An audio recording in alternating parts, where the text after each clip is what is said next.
18 নির্বাচন দেখেন, দিনের বল রাতে সবচেয়ে ধ্বংস করার মূলে হচ্ছে জেনারেল আজিজ। বেনিফিশিয়ারি ফ্যাসিস্টের সাথে যারা তাল মিলিয়েছে এবং এই অপকর্মগুলো করছে, তাদেরকে সেনাবাহিনী থেকে একদম বের করে সেনাবাহিনীকে ক্লিন করতে হবে।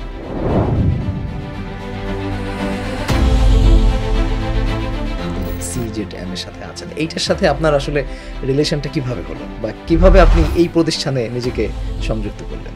ঘরের ভিতরে কিছুই নেই, একটা মানুষ, একটা ভাঙা চোরা একটা ঘর, ঘরের মধ্যে আসলে মানুষ আছে, কিন্তু মানুষের উপযোগী আসলে কোনো কিছু নয়। আমার সম্পদ, আমার অর্থ, কিন্তু আল্লাহ বলেছেন তোমার এই সম্পদকে পিউরিফাই করতে হলে, পবিত্র করতে হলে তোমার এই সম্পদের 2.5%, এই অর্থের 2.5% বের করে দিতে হবে। সেন্টার ফর জাকাত ম্যানেজমেন্টের 7টা বড় প্রোগ্রাম আছে। একটা হচ্ছে লাইভলিহুড ও হিউম্যান ডেভেলপমেন্ট, জীবিকা ও মানব উন্নয়ন কর্মসূচি। 7টার যে কর্মসূচি, এইটার মধ্যে 6টা চলে আসে। আর একটা কর্মসূচি হচ্ছে জিনিয়াস স্কলারশিপ, যেটা সেন্টার ফর জাকাত ম্যানেজমেন্ট এখন বাংলাদেশের সবচেয়ে বড় স্কলারশিপ প্রোগ্রাম।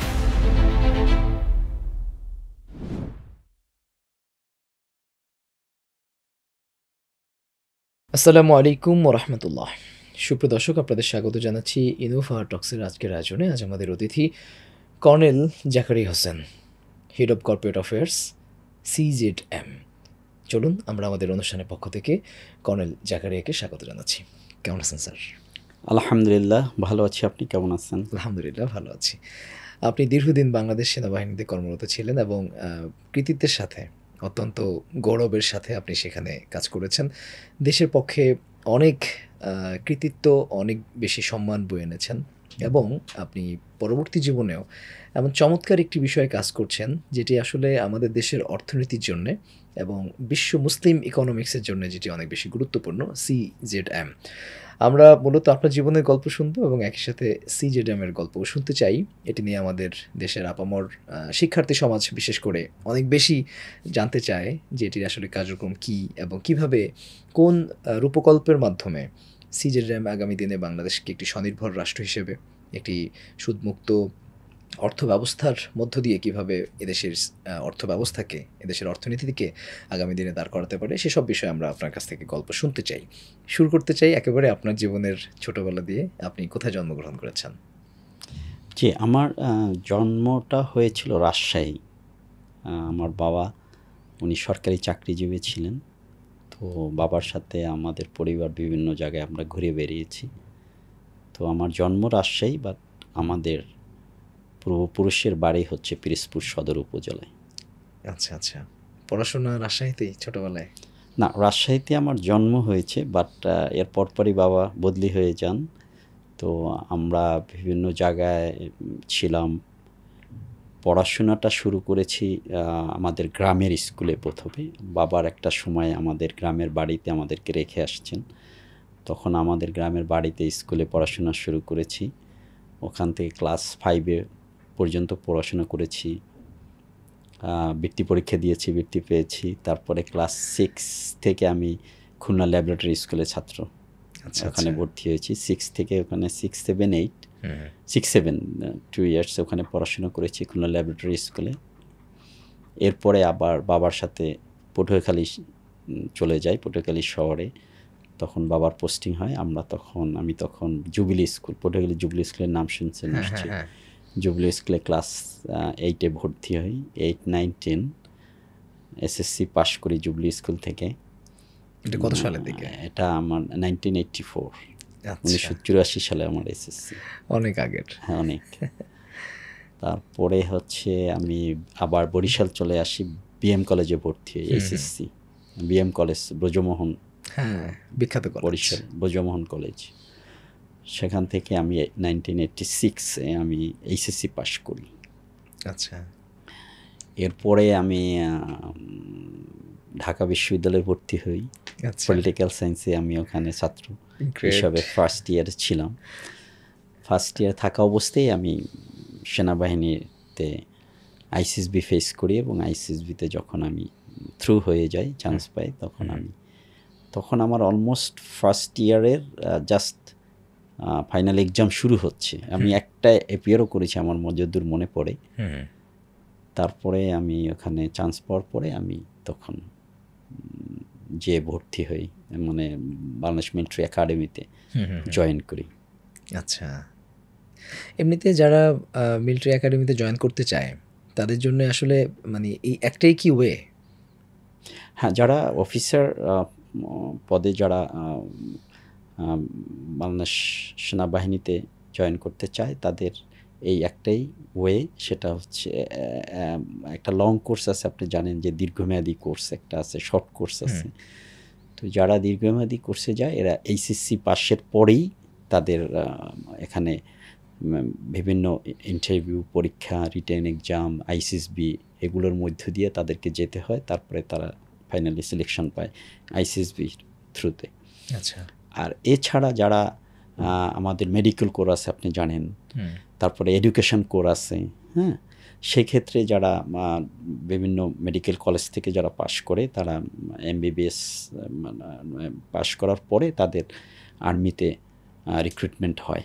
সেখানে তারা 6 মাসের মতো একটা ট্রেনিং করে, শর্ট কোর্স, তারপরে তারা ক্যাপ্টেন হিসাবে তারা আর্মিতে কমিশন শুরু হয়, তাদের আর কি কর্মজীবন শুরু হয়। এবং তারা মেইনলি মেডিকেল কোর তো অনেক বড় কোর, আপনারা জানেন যত সিএমএস আছে, ঢাকা সিএমএস, অন্যান্য চিটাগাং সিএমএস, সব সিএমএসগুলোতে তারা কর্মরত থাকেন, অ্যাডমিনিস্ট্রেশনে থাকেন ইত্যাদি। তারপরে এডুকেশন কোর যেটা আছে, এডুকেশন কোরে আপনি জানেন সেখানে আমাদের অনেক শিক্ষা প্রতিষ্ঠান আছে, সেই শিক্ষা প্রতিষ্ঠানের ইনস্ট্রাক্টর হিসাবে বাইরের বিভিন্ন ডিসিপ্লিনতে যারা গ্রাজুয়েট হয় তাদের জন্য স্কোপ আছে। তারাও এরকম ইন্টারভিউর মধ্যে দিয়ে তাদের রিক্রুটমেন্টটা হয় এবং সেখানে তারা একটা শর্ট ট্রেনিংয়ের মধ্য দিয়ে অফিসার হিসেবে তারা কমিশন প্রাপ্ত হয়। আচ্ছা আচ্ছা। আর এমনিতে যারা সৈনিক হিসেবে তাদের তারাও একসময় ছিল এসএসসি পাস, এখন সম্ভবত এইচএসসি পাস প্রি রিকুইজিট থাকে কোয়ালিফিকেশন, এবং তারাও ওই রিক্রুটমেন্টে তারা বিভিন্ন রিক্রুটমেন্ট সেন্টার থাকে, সেই সেন্টারে তারা ওখানে জয়েন করে, ওখানে তাদেরও ইন্টারভিউ হয় ভিগোরাস একটা প্রসেসের মধ্যে দিয়ে, মেডিকেল, তারপরে রিটেন, তারপরে তাদের ভাইবা ইন্টারভিউ ইত্যাদির মধ্য দিয়ে তাদের রিক্রুটমেন্টটা হয়। তো এখন সবার জন্য উন্মুক্ত, কেউ যদি নিজেকে মনে করে যে আমি অফিসার হিসাবে জয়েন করতে চাই, সে অফিসার রিক্রুটমেন্টের দিকে ধাবিত হয়। যে মনে করে যে আমি সৈনিক হিসাবে আমার কোয়ালিফিকেশান বা আমার যতটুকু যোগ্যতা আছে আমি সৈনিক হিসাবে জয়েন করতে পারবো, তো সে সৈনিক হিসাবে জয়েন করার দিকে চলে যায়। তো দুইটাই উন্মুক্ত সবার জন্য। ইভেন আপনি জেনে খুশি হবেন যে সৈনিক হিসাবে জয়েন করার পরেও আমাদের ইন্টারনাল একটা এক্সাম এবং ইন্টারভিউ সিস্টেম আছে, সেখানে উন্মুক্ত করা হয় যে সৈনিকদের মধ্যে যদি কেউ মনে করে যে আমি ক্যান বি অ্যান অফিসার, তো তাকে কিন্তু সৈনিক থাকা অবস্থায় একটা সিস্টেম আছে, সেই সিস্টেমে সে এক্সাম সম্মুখীন হতে হয়, হ্যাঁ, সে অ্যাপ্লাই করতে হয়, তখন একটা নির্দিষ্ট একটা সার্কুলার দিয়ে বলে অমুক তারিখের মধ্যে অ্যাপ্লাই করতে, সৈনিকটা অ্যাপ্লাই করে, তারপরে অফিসাররা তার বাবা রিকমেন্ডেশন পাঠাইতে হয় যে হ্যাঁ I think he is fit, he can be an officer. এরকম হয় কিন্তু অনেকে না বুঝে অনেকে সৈনিক পদে চলে আসে, অথচ সে তার ইন্টেলেকচুয়ালিটি অথবা তার ইফিসিয়েন্সি, হ্যাঁ, যোগ্যতার দিক থেকে সে হয়তো হি ডিজার্ভ মোর, তখন সে ওই এক্সামের মধ্য দিয়ে অনেক অফিসার হয়, এরকম সিস্টেম আছে। আচ্ছা, যারা মানে কমিশনড অফিসার তাদের মধ্যে আপনি যে কোরগুলোর কথা বললেন সেটি মেডিকেল কোর অথবা হচ্ছে এডুকেশন কোর, মানে সেখানে কি কোনো আমি বৈষম্য শব্দটাই ব্যবহার করি আসলে, যে মানে কি একটু করা হয়, আপনারা যারা লং কোর্স থেকে আসেন তারা কি যারা শর্ট কোর্স থেকে আসে তাদেরকে একটু ভিন্ন চোখে দেখেন, এমন কি কোনো ঘটনা আছে? ভিন্ন চোখে দেখার মাহমুদ ভাই আসলে কোনো স্কোপ নাই, কারণ হচ্ছে ইউনিফর্ম সে যেটা পরে আমিও তাই পড়ি, তাই না, যে লং কোর্সের অফিসার তারা এখন নেচার অফ জবটা ডিফারেন্ট। আচ্ছা, বিচার অন্যান্য কোরের যেমন আর্টিলারি কোর, আমি আর্টিলারি কোরের অফিসার, তারপরে পদাতিক বাহিনীর নাম শুনেছেন, সাজোয়া কোর নাম শুনেছেন, হ্যাঁ, এই যে ইঞ্জিনিয়ারিং কোর, এদের প্রত্যেকটা কোরের nature of job is defined. এবং যেমন অন্যান্য কোরের সব কোরের হচ্ছে মনে করেন তাদের ফাইটিং আর্মস বলা হয়, সাপোর্টিং আর্মস বলা হয়, মানে তারা যুদ্ধের জন্য তাদের ট্রেনিং, তাদের সব কিছু সেই দিকে সেইভাবে অর্গানাইজড এবং সেইভাবে তারা ওইভাবে ওয়েল ট্রেন্ড আপ। আবার যে মনে করেন একজন মেডিকেল অফিসার মানে একজন মেডিকেল কোরের অফিসার, সেও major, lieutenant colonel, major general আছে, ব্রিগেডিয়ার জেনারেল আছে, তাই না? একই ড্রেস পরছে, কিন্তু তার নেচার অফ জবটা হচ্ছে মনে করেন সে তো যখন যুদ্ধাহত কোনো সৈনিক অথবা অফিসার যখন আসবে তার ট্রিটমেন্টটা দরকার না, তার লাইফ সেভিং একটা কোশ্চেন আসে, তখন তো এদের উপরে নির্ভর করতে হবে, এরা তো সেই সাপোর্টটা দিচ্ছেন। কাজেই কোনো করেই আসলে ছোট করে দেখার কোনো উপায় নাই, আর বৈষম্যেরও কোনো আসলে সেনাবাহিনীতে আমরা ফিল করি না কখনো, সেনাবাহিনীর করি না। হ্যাঁ, তবে আপনি বলতে পারেন যে হ্যাঁ, লং কোর্সের অফিসাররাই তো এক সময় কেউ না কেউ তাদের মধ্য থেকে সেনাবাহিনী প্রধান হয়, তাদের তো আর সেনাবাহিনী প্রধান হওয়ার স্কোপ নাই। সেই দিক থেকে আপনি বলতে পারেন যে হ্যাঁ, কিছুটা বৈষম্য, বাট এটা বৈষম্য বলাটা আসলে কোনোভাবেই ঠিক হবে না। মানে এমনিতে বিভিন্ন কোর্ট থেকে যারা আসে তারা আসলে কতটুকু পর্যন্ত যেতে পারে?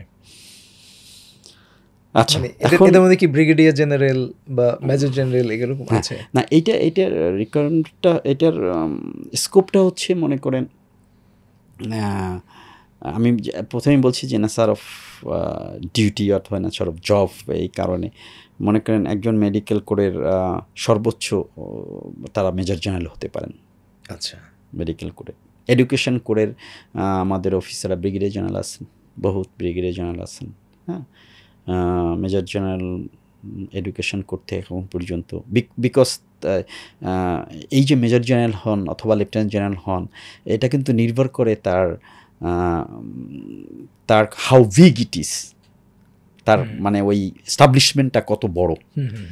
ঠিক আছে, তার এডুকেশন কোরের মনে করেন এস্টাবলিশমেন্টটা ওইরকম বড় না যেখানে একজন মেজর জেনারেল প্রয়োজন আছে, আমি বুঝতে পারছি।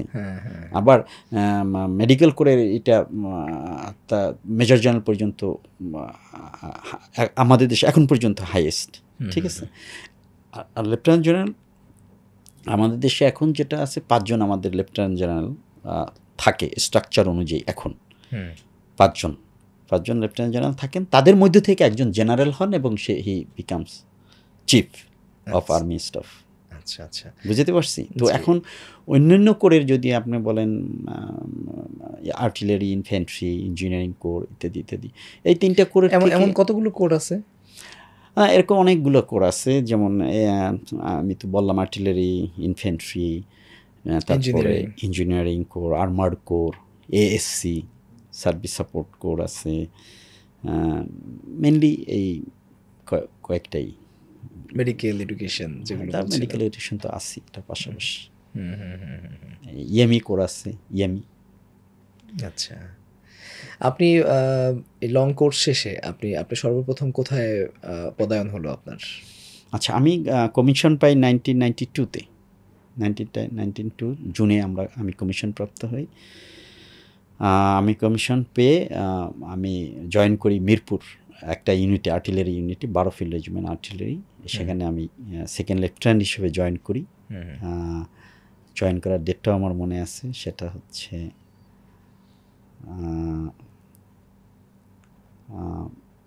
আমি জয়েন করি, আমার কমিশন ডেট হচ্ছে 9th জুন 1992। আমি জয়েন করি, সম্ভবত আমার জয়নিং ডেট ছিল 25 অথবা 26 জুন আমি ইউনিটে জয়েন করি। মাত্র 2 সপ্তাহের একটা গ্যাপ ছিল। তারপরে মিরপুর ক্যান্টনমেন্টে আমি এখানে সেকেন্ড লেফটেন্যান্ট হিসাবে ছিলাম অলমোস্ট 1 ইয়ার। তারপরে ওখান থেকে আমরা ইউনিটের সাথে 1 ইয়ার একটু বেশি হবে, এর ভিতরে একটা বেসিক কোর্স করি, এসআইএনটিতে চলে যাই সিলেটে, যে কোর্স করে আবার ফিরে আসি।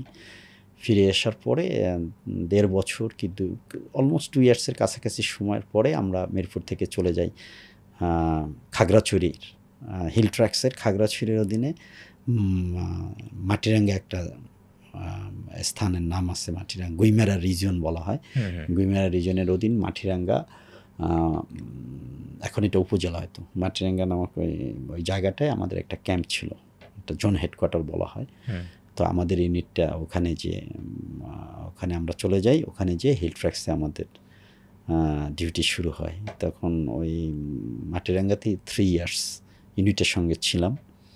আবার এর মাঝে আমাদের এটা স্বাভাবিক নিয়ম যে এর মধ্যে অনেক কোর্স করতে হয়। যখন লেফটেন্যান্ট, সেকেন্ড লেফটেন্যান্ট, ক্যাপ্টেন অবস্থায় অনেকগুলো কোর্স থাকে, অলমোস্ট 1 বছর পর পরই কোর্সে যেতে হয়। তো এর ভিতরে আবার কোর্স 6 মাসের কোর্স, কোনটা 4 মাসের কোর্স, হ্যাঁ, কোর্স করে আবার ইউনিটে ফেরত আসি। এরকম করে 3 ইয়ার্সের পরে তখন ক্যাপ্টেন অবস্থায় আমার পোস্টিং হয় বগুড়াতে। হ্যাঁ, বগুড়াতে আসি, জাহাঙ্গীরাবাদ। আচ্ছা, জাহাঙ্গীরাবাদে এসে ক্যাপ্টেন অবস্থায় ওখানে আবার I served there for 3 years. তারপরে ওখান থেকে আমার পোস্টিং হয় চিটাগংয়ে যাই একটা কোর্সে, 1 বছরের একটি কোর্সে, চিটাগং হালিশহর, আমাদের হোম অফ গানার্স বলা হয়, হ্যাঁ, আর্টিলারি স্কুল। তো ওখান থেকে আবার কোর্স শেষে আবার ব্যাক করি Jessore cantonment. I serve there, over there for 5 to 6 months. তারপরে ওখান থেকে চলে যাই ইউএন মিশনে, 7 মাস ছিলাম সিরিয়ালিয়ানে। আচ্ছা, সিরিয়ালিয়ান থেকে আবার ব্যাক করি, ব্যাক করার পরে আবার যশোর থেকে আবার আমি একটা কোর্সে চলে যাই, মিরপুর ক্যান্টনমেন্টে চলে আসি। স্টাফ কোর্স বলা হয় আমাদের, major rank. By this time I became major. তো মিরপুরে একটা কোর্সে চলে আসি, ওখানে 1 ইয়ারের একটা কোর্স। ওই কোর্সটা করে আবার ব্যাক করি ঘাটাইল ক্যান্টনমেন্ট। ঘাটাইল ক্যান্টনমেন্ট থেকে আবার আমি ওখান থেকে আবার একটা মিশনে চলে যাই, 1 বছরের একটা মিশন কঙ্গো থেকে মিশন করে এসে আমি চলে যাই রংপুর ডিভিশনের খোলাহাটি, নাম শুনছেন, পার্বতীপুর। ওখানে একটা খোলাহাটি সেনানিবাস আছে, খোলাহাটি সেনানিবাসে ওখানে I serve there for 3 years, almost 3 years. ওখানে আমি একটা ব্রিগেড মেজর ছিলাম। এরপরে ওখান থেকেই আমি একটা ইউনিটের সেকেন্ড ইন কমান্ড হিসেবে আমাকে অ্যাডজাস্ট করে। তারপরে ওখান থেকে আমরা 2009 সাল সম্ভবত, তখন 9-এর শেষে আর কি, 9-এর শেষে জাস্ট পিডিআর কার্নেজের পরে, পিডিআর কার্নেজ 2009 সালে হলো না, তখন আমি ঘাটাইল থেকে, তখন আমি এক্স্যাক্টলি ঘাটাইল ছিলাম না, ঘাটাইল থেকে একটা কোর্সে আবার চিটাগাং গিয়েছি। তো ওই ঘটনাটার সময় চিটাগাং ছিলাম হালিশহরে। তখন ওখান থেকে আবার খোলাহাটি ব্যাক করি। এরপরে আমাদের ইউনিট সহ আমরা চলে যাই রামু গ্যারিসন। তখন তো রামু কোনো ক্যান্টনমেন্ট ছিল না, তখন আমরা রামুতে একটা নারকেল বাগান ছিল, একটা সরকারি একটা প্রতিষ্ঠান ছিল, ওখানে যে আমরা জঙ্গল কেটে আমরা ওখানে তাঁবু খাটিয়ে আমরা তাঁবু সেট করে আমরা ওখানে ছিলাম প্রায় বছরখানেক। তারপরে ওইখানে একটা জায়গায় আমাদের স্থাপনা হয়, এটা হচ্ছে আপনার চকরিয়া ওখানে ইউনিটে, ওখানে আমরা ছিলাম। স্থাপনা করার পরে ইউনিটটা ওখানে এস্টাবলিশড হয়। তখন তো রামু গ্যারিসনটা না, এখন তো রামু অনেক বড় গ্যারিসন, বড় ক্যান্টনমেন্ট রামু এখন, তখন ছিল না। তখন আমরা এই চকরিয়াতে থাকা অবস্থায় আমি মেজর থেকে লেফটেন্যান্ট কর্নেল র্যাঙ্কে আমার পদোন্নতি হয়। বাংলাদেশে এখন পর্যন্ত মানে কতগুলো গ্যারিসন বা কতগুলো ক্যান্টনমেন্ট আছে? আমাদের ছোটোখাটো তো ক্যান্টনমেন্ট অনেকগুলোই আছে, বাট যেটা ধরা হয় সাধারণত যে বাংলাদেশে 10টা ডিভিশন আছে। একটা ডিভিশন কমান্ডারকে বলা হয় জিওসি, যেটা আপনারা অনেকের নাম শুনে থাকেন, জেনারেল অফিসার কমান্ডিং, জিওসি। এই 10টা ডিভিশনে 10 জন জিওসি থাকেন, এবং এই ডিভিশনের মধ্যে আবার মিনি ক্যান্টনমেন্ট থাকে। যেমন মনে করেন রংপুর ডিভিশনের কিন্তু আবার রংপুর শহরে একটা ক্যান্টনমেন্ট আছে, আবার কিন্তু সৈয়দপুরে একটা স্কুল আছে, ওখানে অনেক কোর্স হয়, ওখানে ইয়ামি কোরের সেন্টার, স্কুল অ্যান্ড সেন্টার। তো ওখানে একটা ক্যান্টনমেন্ট, পাবলিক স্কুল কলেজ আছে, আপনারা জানেন। ওখানে সৈয়দপুর না, ওই রংপুর জিওসির অধীনেই। আচ্ছা, ওইটা আবার ইনস্টিটিউশনের অধীনে এস্টাবলিশমেন্ট, বাট রংপুর এরিয়ার মধ্যেই আর কি। তো ওই গ্যারিসনেও জিওসির ক্যান্টনমেন্ট, ওটাও জিওসির ক্যান্টনমেন্ট বলা যায়, বুঝছেন। আবার খোলাহাটি, সেখানেও আবার অনেক ইউনিট আছে, ব্রিগেড আছে, অনেক ইউনিট আছে, ওটাও ক্যান্টনমেন্ট এই রংপুরের অধীনেই। তো এই রংপুরটা 3টা ক্যান্টনমেন্ট নিয়ে, তো বাট বেসিক্যালি সারা বাংলাদেশে আপনার 10টা ডিভিশন। 10টা ডিভিশন যদি আমি বলি কোথায় কোথায়, তাহলে আপনারা হয়তো জান। সাভার, ঢাকাটা বাদ দিলাম, ঢাকা তো মনে করেন এরকম ডিভিশন বলা হয় না, ঢাকা হয়েছে সদর দপ্তর, সেনাবাহিনী সদর দপ্তর, এবং 46 ব্রিগেড নাম শুনেছেন, এখানে সিগন্যাল ব্রিগেড আছে, এখানে ইঞ্জিনিয়ারিং ব্রিগেড আছে ঢাকাতে, ঢাকা ক্যান্টনমেন্টে। এইগুলো এটা বাদ দিলাম। অ্যাপার্ট ফ্রম দ্যাট আপনারা যদি ডিভিশনের কথা যদি সংক্ষেপে একটু বলি সবার জন্য, সেটা সাভার একটা ডিভিশন, 9 ডিভিশন বলা হয় সাভারকে। তারপরে হচ্ছে কাছাকাছি ঘাটাইল, মানে আপনার টাঙ্গাইল, যেটা ঘাটাইলের 19 ডিভিশন। তারপরে এদিকে আছে আপনার রংপুর ডিভিশন, ঠিক আছে, 66 ডিভিশন। এদিকে আছে 55 ডিভিশন যশোর ডিভিশন। তারপরে আছে আপনার 7 ডিভিশন, মানে লেবুখালী, একটা ক্যান্টনমেন্ট আছে জানেন, পটুয়াখালীর দিকে, পটুয়াখালীর আগে লেবুখালী বলা হয়, ওখানে একটা ডিভিশন, 7 ডিভিশন। তারপরে আছে আমাদের এদিকে যদি আসেন আপনি 33 ডিভিশন কুমিল্লা। তারপরে হচ্ছে 24 ডিভিশন চিটাগাং। তারপরে হচ্ছে রামু 10 ডিভিশন, রামু একটা সেনানিবাস। এইগুলোই হচ্ছে বড় ডিভিশনগুলো। ঘাটাইলে যেটা যে ডিভিশনে বলছি, ময়মনসিংহ ক্যান্টনমেন্ট ওইটার অধীনে, ঘাটাইল যে জিওসি থাকে তার অধীনে বলা যায়। ডিভিশনগুলোর নামে এই যে 33 অথবা হচ্ছে 55, মানে এই নামগুলোর রহস্য কি? এই যখন রেইজড হয়, মনে করেন একটা ডিভিশন এখন সরকার ঘোষণা করলো, বা আর্মি এক্সপ্যানশনের একটা অংশ তো একটা, তাই না? সেনাবাহিনী তো স্ট্যাটিক থাকবে না, এটা তো এক্সপ্যান্ড হইতে থাকবে। দেয়ার আর মেনি রিজনস, ফ্যাক্টরস, এটা জানেন। তো তখন একটা নতুন ডিভিশন ঘটনা হলে তখন আর্মি সদর দপ্তর থেকে সবাইকে সার্কুলেট করা হয়, সব জায়গায় সবার কাছে বসে যে নতুন ডিভিশন হবে, কি নাম হতে পারে। আচ্ছা, তখন বিভিন্ন এই ডিভিশন ইউনিটগুলোর থেকে নাম আসে, প্রপোজাল আসে, ঠিক আছে।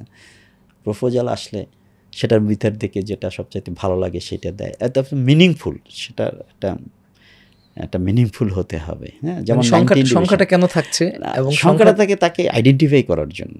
আচ্ছা, মানে এলাকা বললেও হয়, বাট এলাকার চাইতে এইটা বললে সব চিঠিপত্র, এটা সব কিছুতে এটা সুবিধাজনক না। এবং যুদ্ধের সময়ও কোন ডিভিশন, এটা 19 ডিভিশন না এটা 9 ডিভিশন, কোন ডিভিশনের সাথে যুদ্ধ হচ্ছে শত্রুকে তো বুঝতে হবে নাকি, আর নিজেদেরও বুঝতে হবে সৈনিকদের যে আমি এখন 9 ডিভিশনে বা 19 ডিভিশনে। এই জন্য নামটা, বাট 19 ডিভিশনের নামটা হচ্ছে হোলি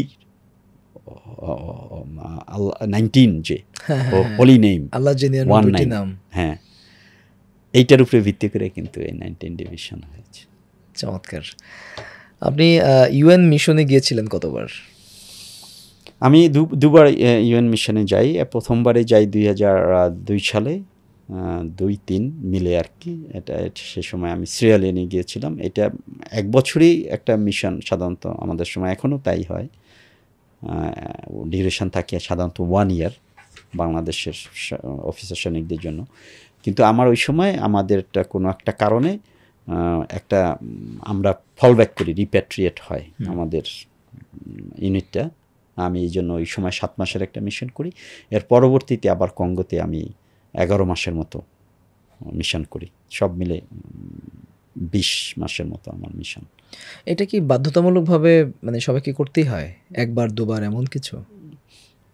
এটা অ্যাভেলেবিলিটির উপরে নির্ভর করে এবং সিনিয়রিটি রোস্টার মেনটেন করা হয়, ঠিক আছে।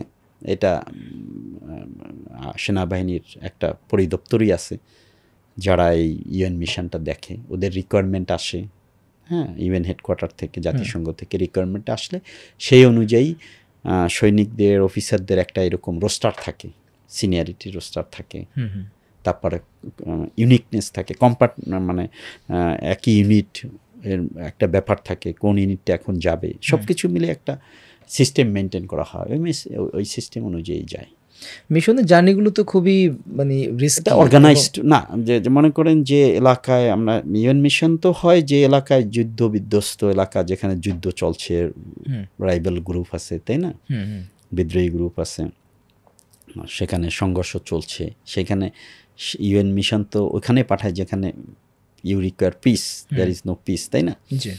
তো ওখানে তো অবশ্যই একটা চ্যালেঞ্জিং একটা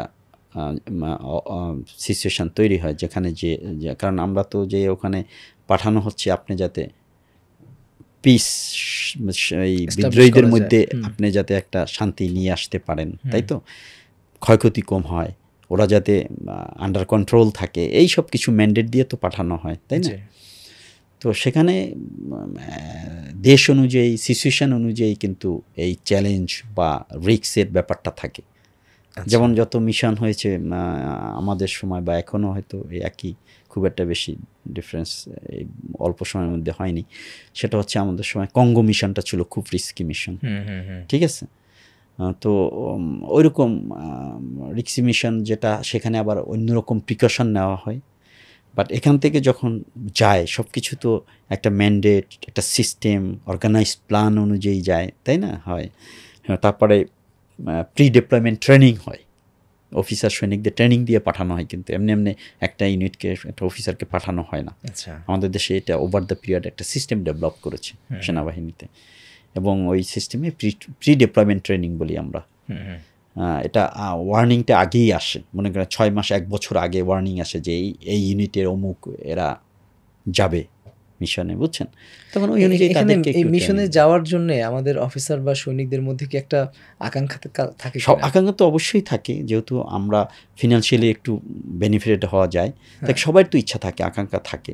কিন্তু একটা মোটামুটি সৈনিকরাও জানে যে আমার চাকরির 15 বছর 16 বছর না হলে মিশনে নাম আসবে না। অফিসাররাও জানে যে আমি সিনিয়র ক্যাপ্টেন না হলে, 6-7 বছর না হলে আমার নাম আসবে না। এটা মোটামুটি একটা, এখানে কোনো সিনিয়রিটির যে রুলস, এটা কখনো ব্রেক হয় না? আচ্ছা, মানে ইউজুয়ালি হয় না, বাট অনেক সময় যে কোয়ালিফিকেশনটা দরকার যে মিশনের জন্য, যে অফিসারের জন্য বা যে ইউনিটের জন্য, ওইটার উপর নির্ভর করে একটু ব্রেক হতে পারে। But that depends on the nature of the job or the expertise. আচ্ছা আচ্ছা আচ্ছা। অনেক অফিসার কোরের কারণে মনে করেন যে কমান্ডো অফিসার দরকার এখন যে মিশনে, একটা উদাহরণ দিলাম। তো কমান্ডো অফিসার যে সিলেকশন পেয়েছে, দেখা যায় যে তার চেয়েও অন্য কোরের অফিসার, সিনিয়র অফিসার আছে, কিন্তু তাকে তার পাঠানো যাবে না, কারণ ওইখানে রিকোয়ারমেন্ট হচ্ছে কমান্ডো অফিসার প্রয়োজন। আমি বুঝতে পারছি? মানে আর্মি এমপি ইউনিট আছে, মনে করেন আমাদের যে এমপি আছে, মিলিটারি পুলিশ, সেই মিলিটারি পুলিশ দরকার রিকোয়ারমেন্ট। এখন মিলিটারি পুলিশে যদি একটা কোর্স আছে, কোর্স করা না থাকে, মিলিটারি পুলিশে যদি চাকরি না থাকে, তাহলে সেই অফিসার সৈনিককে তো পাঠানো যাবে না। যদিও দেখা যায় যে অন্য আর্মসের, অন্য কোরের অনেক সিনিয়র সৈনিক বা অফিসার রয়ে গেছে, তারা এখনো যায়নি, অথচ ওদের চান্স চলে আসলো। রিকোয়ারমেন্ট অনুযায়ী একটু সিনিয়রিটি জুনিয়রিটি হতে পারে। এটা খুব একটা বড় ধরনের। এমনিতে টাকা পয়সা কেমন পাওয়া যায় আসলে? আচ্ছা, এটা একটা সেট আছে। একটা যদি মিশন, যদি একজন অফিসার মেজর র্যাঙ্কে করে, তাহলে এই যে অ্যারাউন্ড 20 লাখ, 20 প্লাস মাইনাস। মানে কত দিনের একটা মিশন এটা? 1 বছর। তাহলে তো টাকাটা খুব বেশি, মানে বড় অঙ্ক না।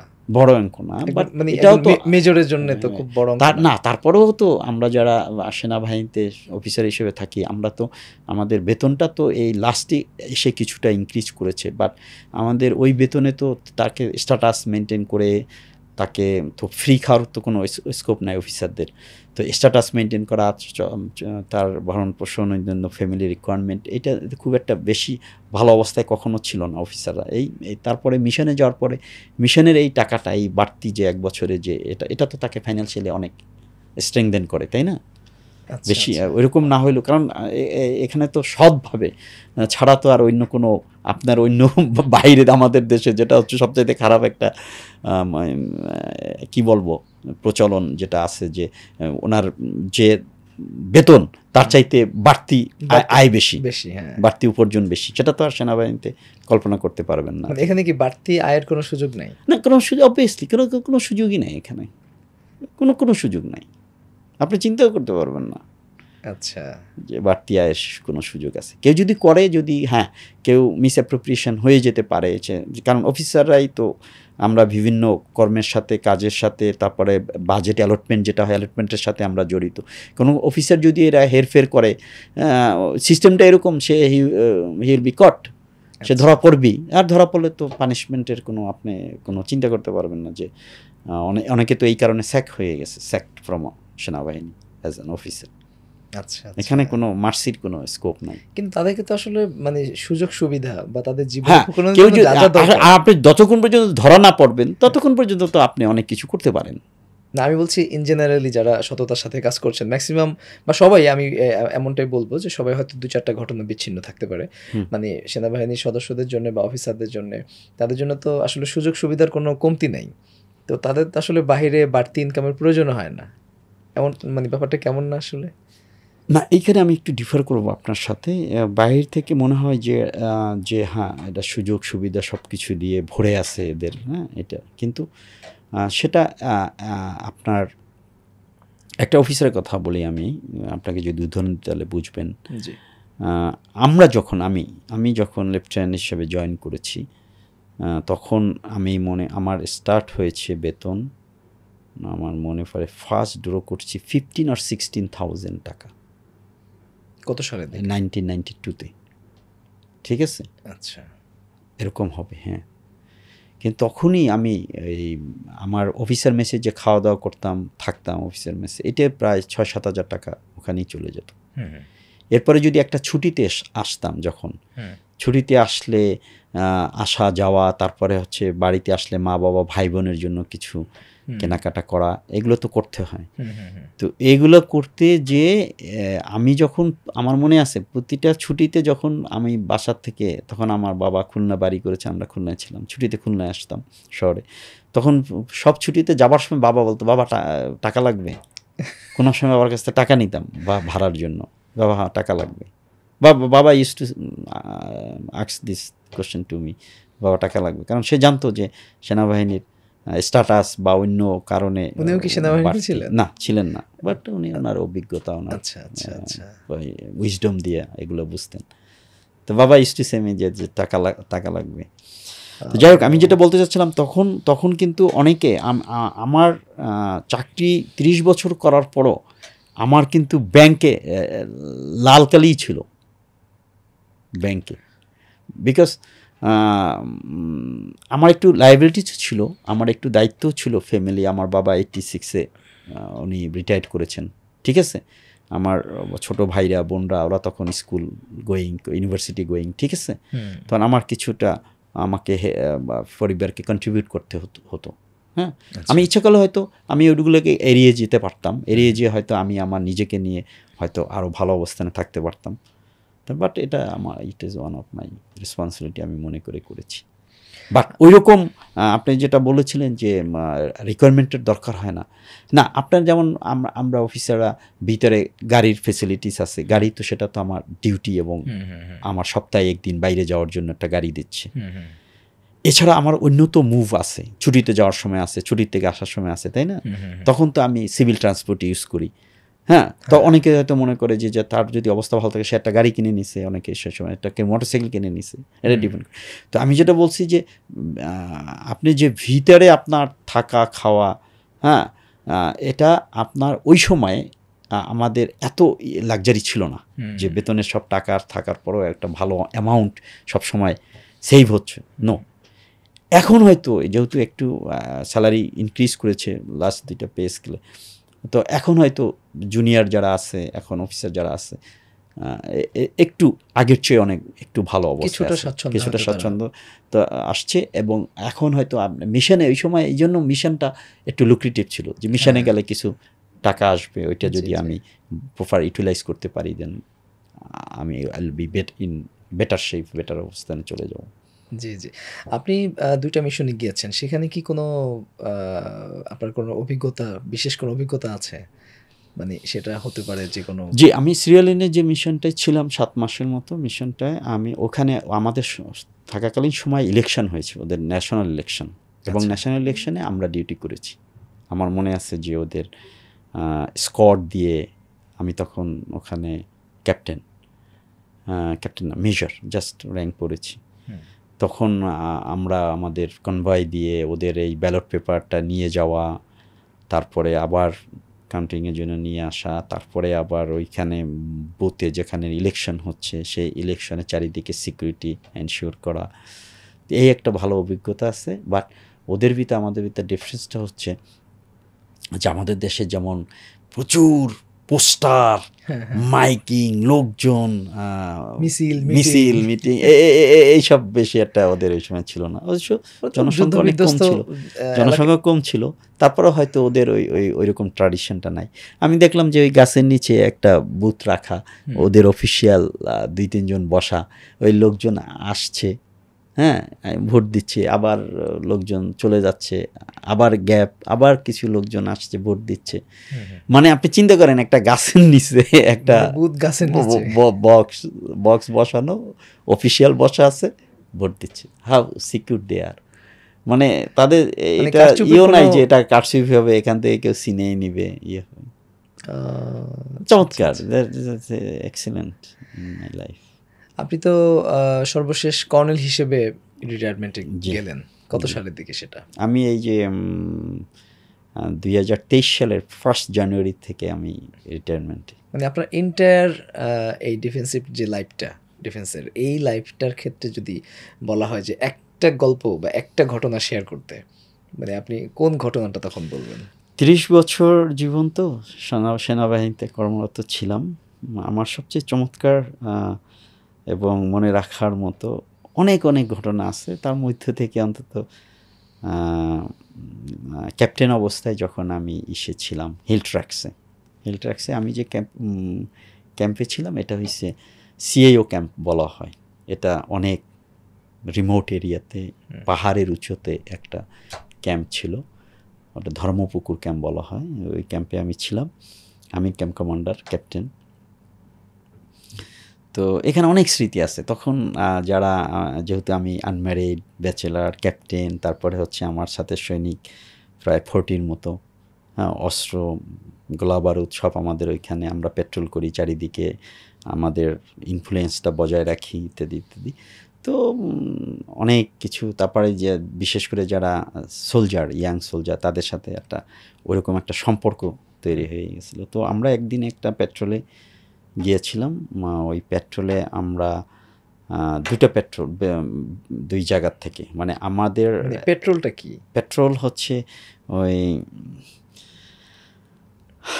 আপনার মনে করেন 20 জন 25 জনের একটা গ্রুপ, হাতে অস্ত্র, অ্যামুনিশন, আমরা লাইন ধরে একটু গ্যাপ করে আমরা এলাকায় পেট্রোলিং করছি, রাউন্ড দিচ্ছি যে এখানে শান্তি বাহিনী আছে কিনা। তারপরে যে পাড়ায়, ওরা তো পাড়ায় থাকে, ওর পাড়া বলে। হিল ট্র্যাক্সে যে উপজাতি যাদেরকে বলি আমরা, মারমা, চাকমা, অন্যান্য যে উপজাতি আছে, এরা থাকে কিন্তু বিচ্ছিন্ন থাকে না, এরা এক একটা গ্রুপ করে ছোট টিলা অথবা পাহাড়ের উপরে এরা ঘর করে থাকে। তো ওই এলাকা আমরা কর্ডন করতাম, কর্ডন করে ভিতরে ঢুকে একটু সার্চ করতাম যে এখানে আছে কিনা কোনো শান্তিবাহিনী, ইত্যাদি ইত্যাদি। তো এই পেট্রোলগুলো করার সময় এক সময় আমরা ওই এলাকায় একটা অপারেশন চলছিল তখন, আমাদের একটা পেট্রোলের উপরে ওরা ফায়ার করেছিল শান্তিবাহিনী। ফায়ারে আমাদের ক্যাজুয়ালিটি ছিল, একটা সৈনিক শহীদ হয়ে যায়, কয়েকজন উইন্ডেড হয়। আমার পার্শ্ববর্তী অন্য একটা ইউনিটে। তো তখন আমাদের একটা কম্বাইন্ড অপারেশন হয়। তো অপারেশনে আমরা ওই পেট্রোলিং করছি। তো আমার একটা পেট্রোল অনেকক্ষণ আমরা ছড়া, তো বোঝেন ছড়া, পানির, আমাদের দেশে খাল বলি না, পাহাড়ের ভিতরে ওই যে পানির যে স্রোত যায় ওইটাকে ছড়া বলে, ছড়া। আচ্ছা আচ্ছা। ছড়ার ভিতরে অনেকক্ষণ হাঁটছি পেট্রোল নিয়ে।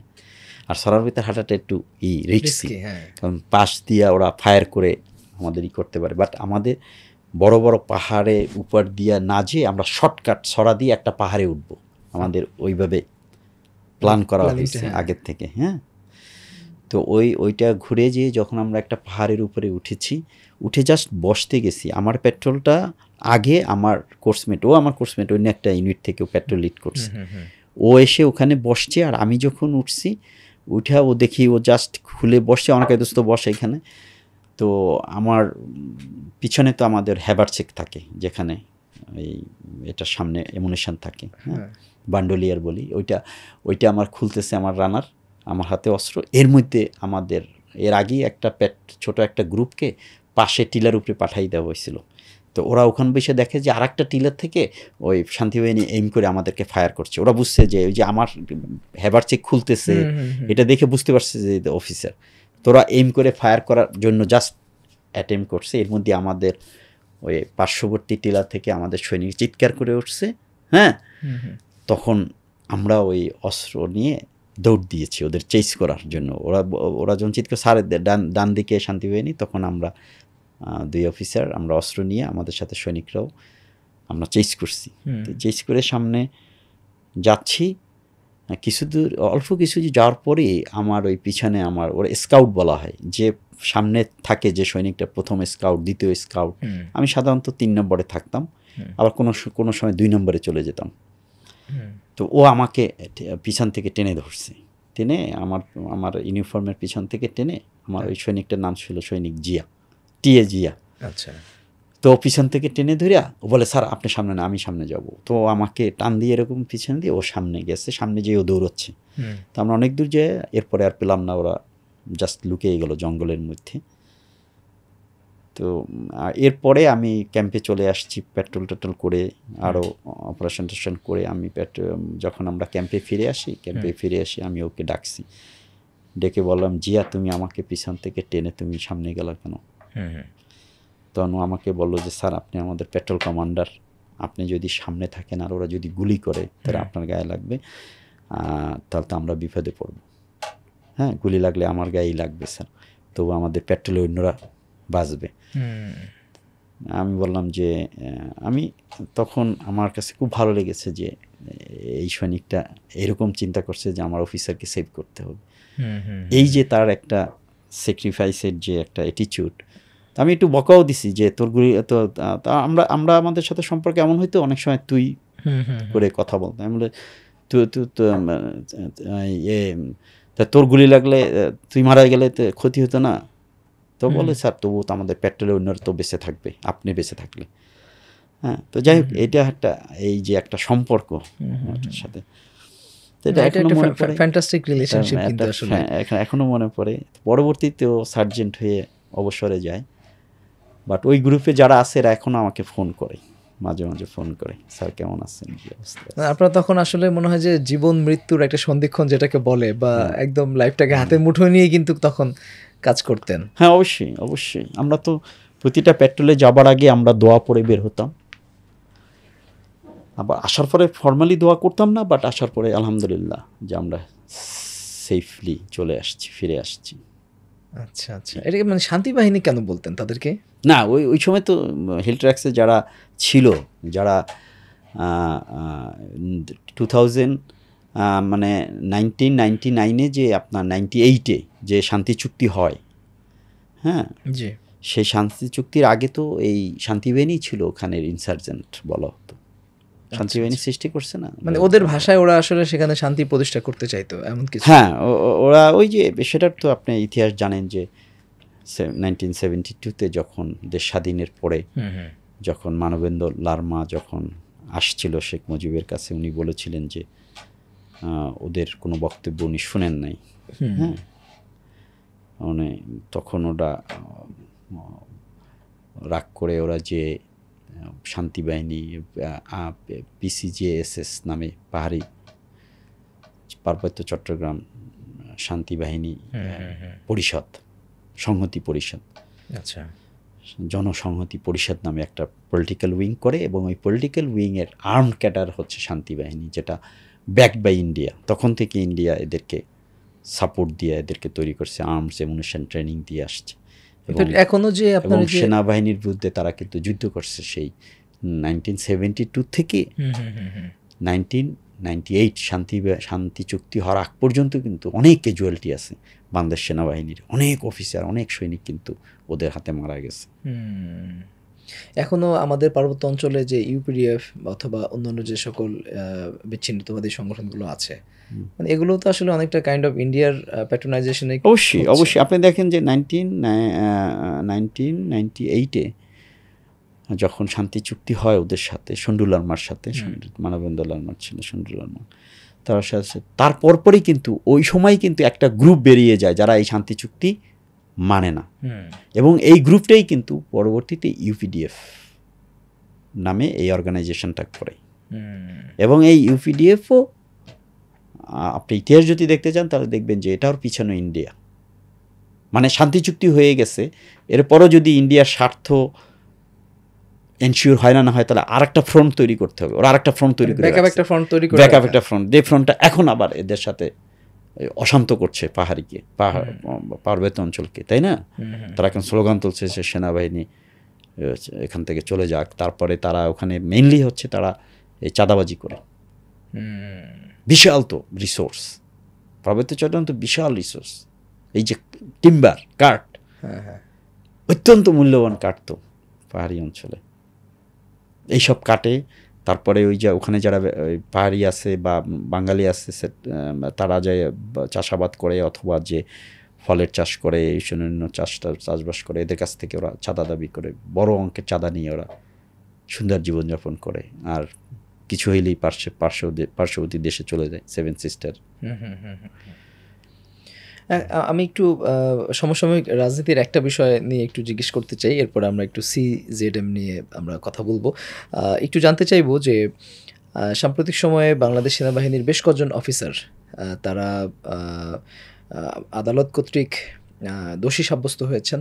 আমাদের বিগত ফ্যাসিজমের সময় তারা তাদের বিভিন্ন কর্মকাণ্ডের কারণে তারা দোষী সাব্যস্ত হয়েছেন। কিন্তু এই ঘটনার কারণে সেনাবাহিনী কি কোনো কারণে বিব্রত কিনা, কিংবা এই ঘটনার কোনো রেশ সেনাবাহিনীর অভ্যন্তরে যে সকল অফিসার বা সৈনিক রয়েছেন তাদের মধ্যে কি কোনো প্রভাব তৈরি হয়েছে কিনা?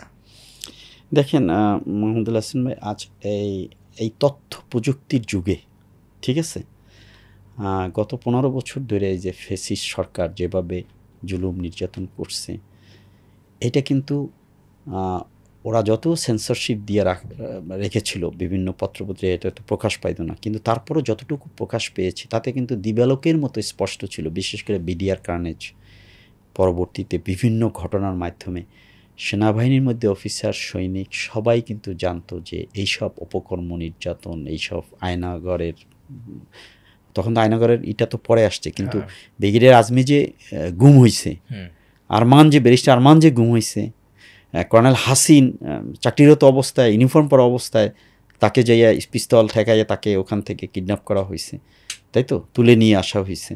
তো এইসব তো সেনাবাহিনীর মধ্যে আমরা যখন ছিলাম আমরা তো জানতাম এগুলো, যেগুলো হচ্ছে। হয়তো ওইভাবে আমরা তখন কথা বলতে পারতাম না, কারণ সবাই একটা ভয়, একটা শঙ্কার মধ্যে ছিল যে সরকারের সমালোচনা করা যাবে না, করলে নির্যাতন নেমে আসবে, করলে হয়তো প্রমোশন হবে না, করলে হয়তো আমার ভালো পোস্টিং হবে না, করলে হয়তো আমাকে ওদের মতো ভাগ্য বরণ করতে হইতো। এই ব্যাপারটা তো তখন সেনাবাহিনীতে আমরা যারা ছিলাম আমরা তো জানতাম, অফিসাররা জানতো, সৈনিকরা জানতো, হয়তো ওইভাবে ডিসকাস হইতো না যেহেতু একটা ডিসিপ্লিন ফোর্স। কিন্তু এই যে অপরাধটা করেছে, এরপরে যখন আয়নাগরের কাহিনী, কর্নেল হাসিন যখন এসে বের হইয়া আয়নাগরের কথা প্রকাশ করলেন, মিডিয়াতে আসছে না, নেত্র নিউজ ফার্স্ট নিউজ করছে, আপনার খেয়াল আছে কিনা, তখন জানলাম যে ওইখানে সে এবার বলছে যে আমি আজমি স্যারকে দেখছি।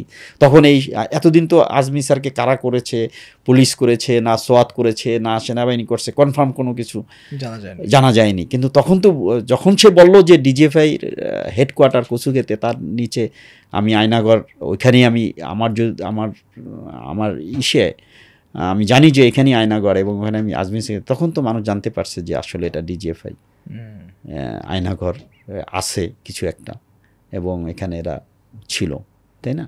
তারপরে 7 মার্ডার, যেটা আপনি নারায়ণগঞ্জ, আপনাকে তো বেশি দূরে যেতে হবে না, 7 মার্ডার যেটা নারায়ণগঞ্জে ঘটনা ঘটলো, এই ঘটনার সাথে কারা দায়ী হলো? লেফটেন্যান্ট কর্নেল, র্যাবের সিও, নেভি থেকে আসছে কমান্ডার, লেফটেন্যান্ট কমান্ডার অথবা স্কোয়াড্রন লিডার, ঠিক আছে, তারা দায়ী হলো।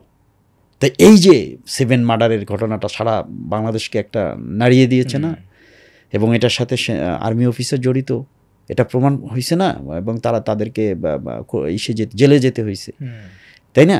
তো এই সব ঘটনা, তার বিডিআর কার্নেজ তো আরও বিশাল ঘটনা, এতগুলা 57 জন অফিসার, চৌকস অফিসার, তাদের পোস্টিং হয়েছে একসঙ্গে, এতগুলা চৌকস অফিসারের পোস্টিংটা হওয়াটাও তো কোনো স্বাভাবিক কিছু না, নিশ্চয়ই এটা একটা ষড়যন্ত্রের অংশ, এবং সেটা করা হয়েছে। তারপরে ওইখানে যেভাবে তাদেরকে হত্যা করা হয়েছে 2 দিন ধরে, সেনাবাহিনীর এত দেশ বিদেশে তারা এত সুনাম, সেনাবাহিনী এত প্রফেশনাল, বাংলাদেশ সেনাবাহিনী, তারা এইটাকে দমন করতে পারলো না।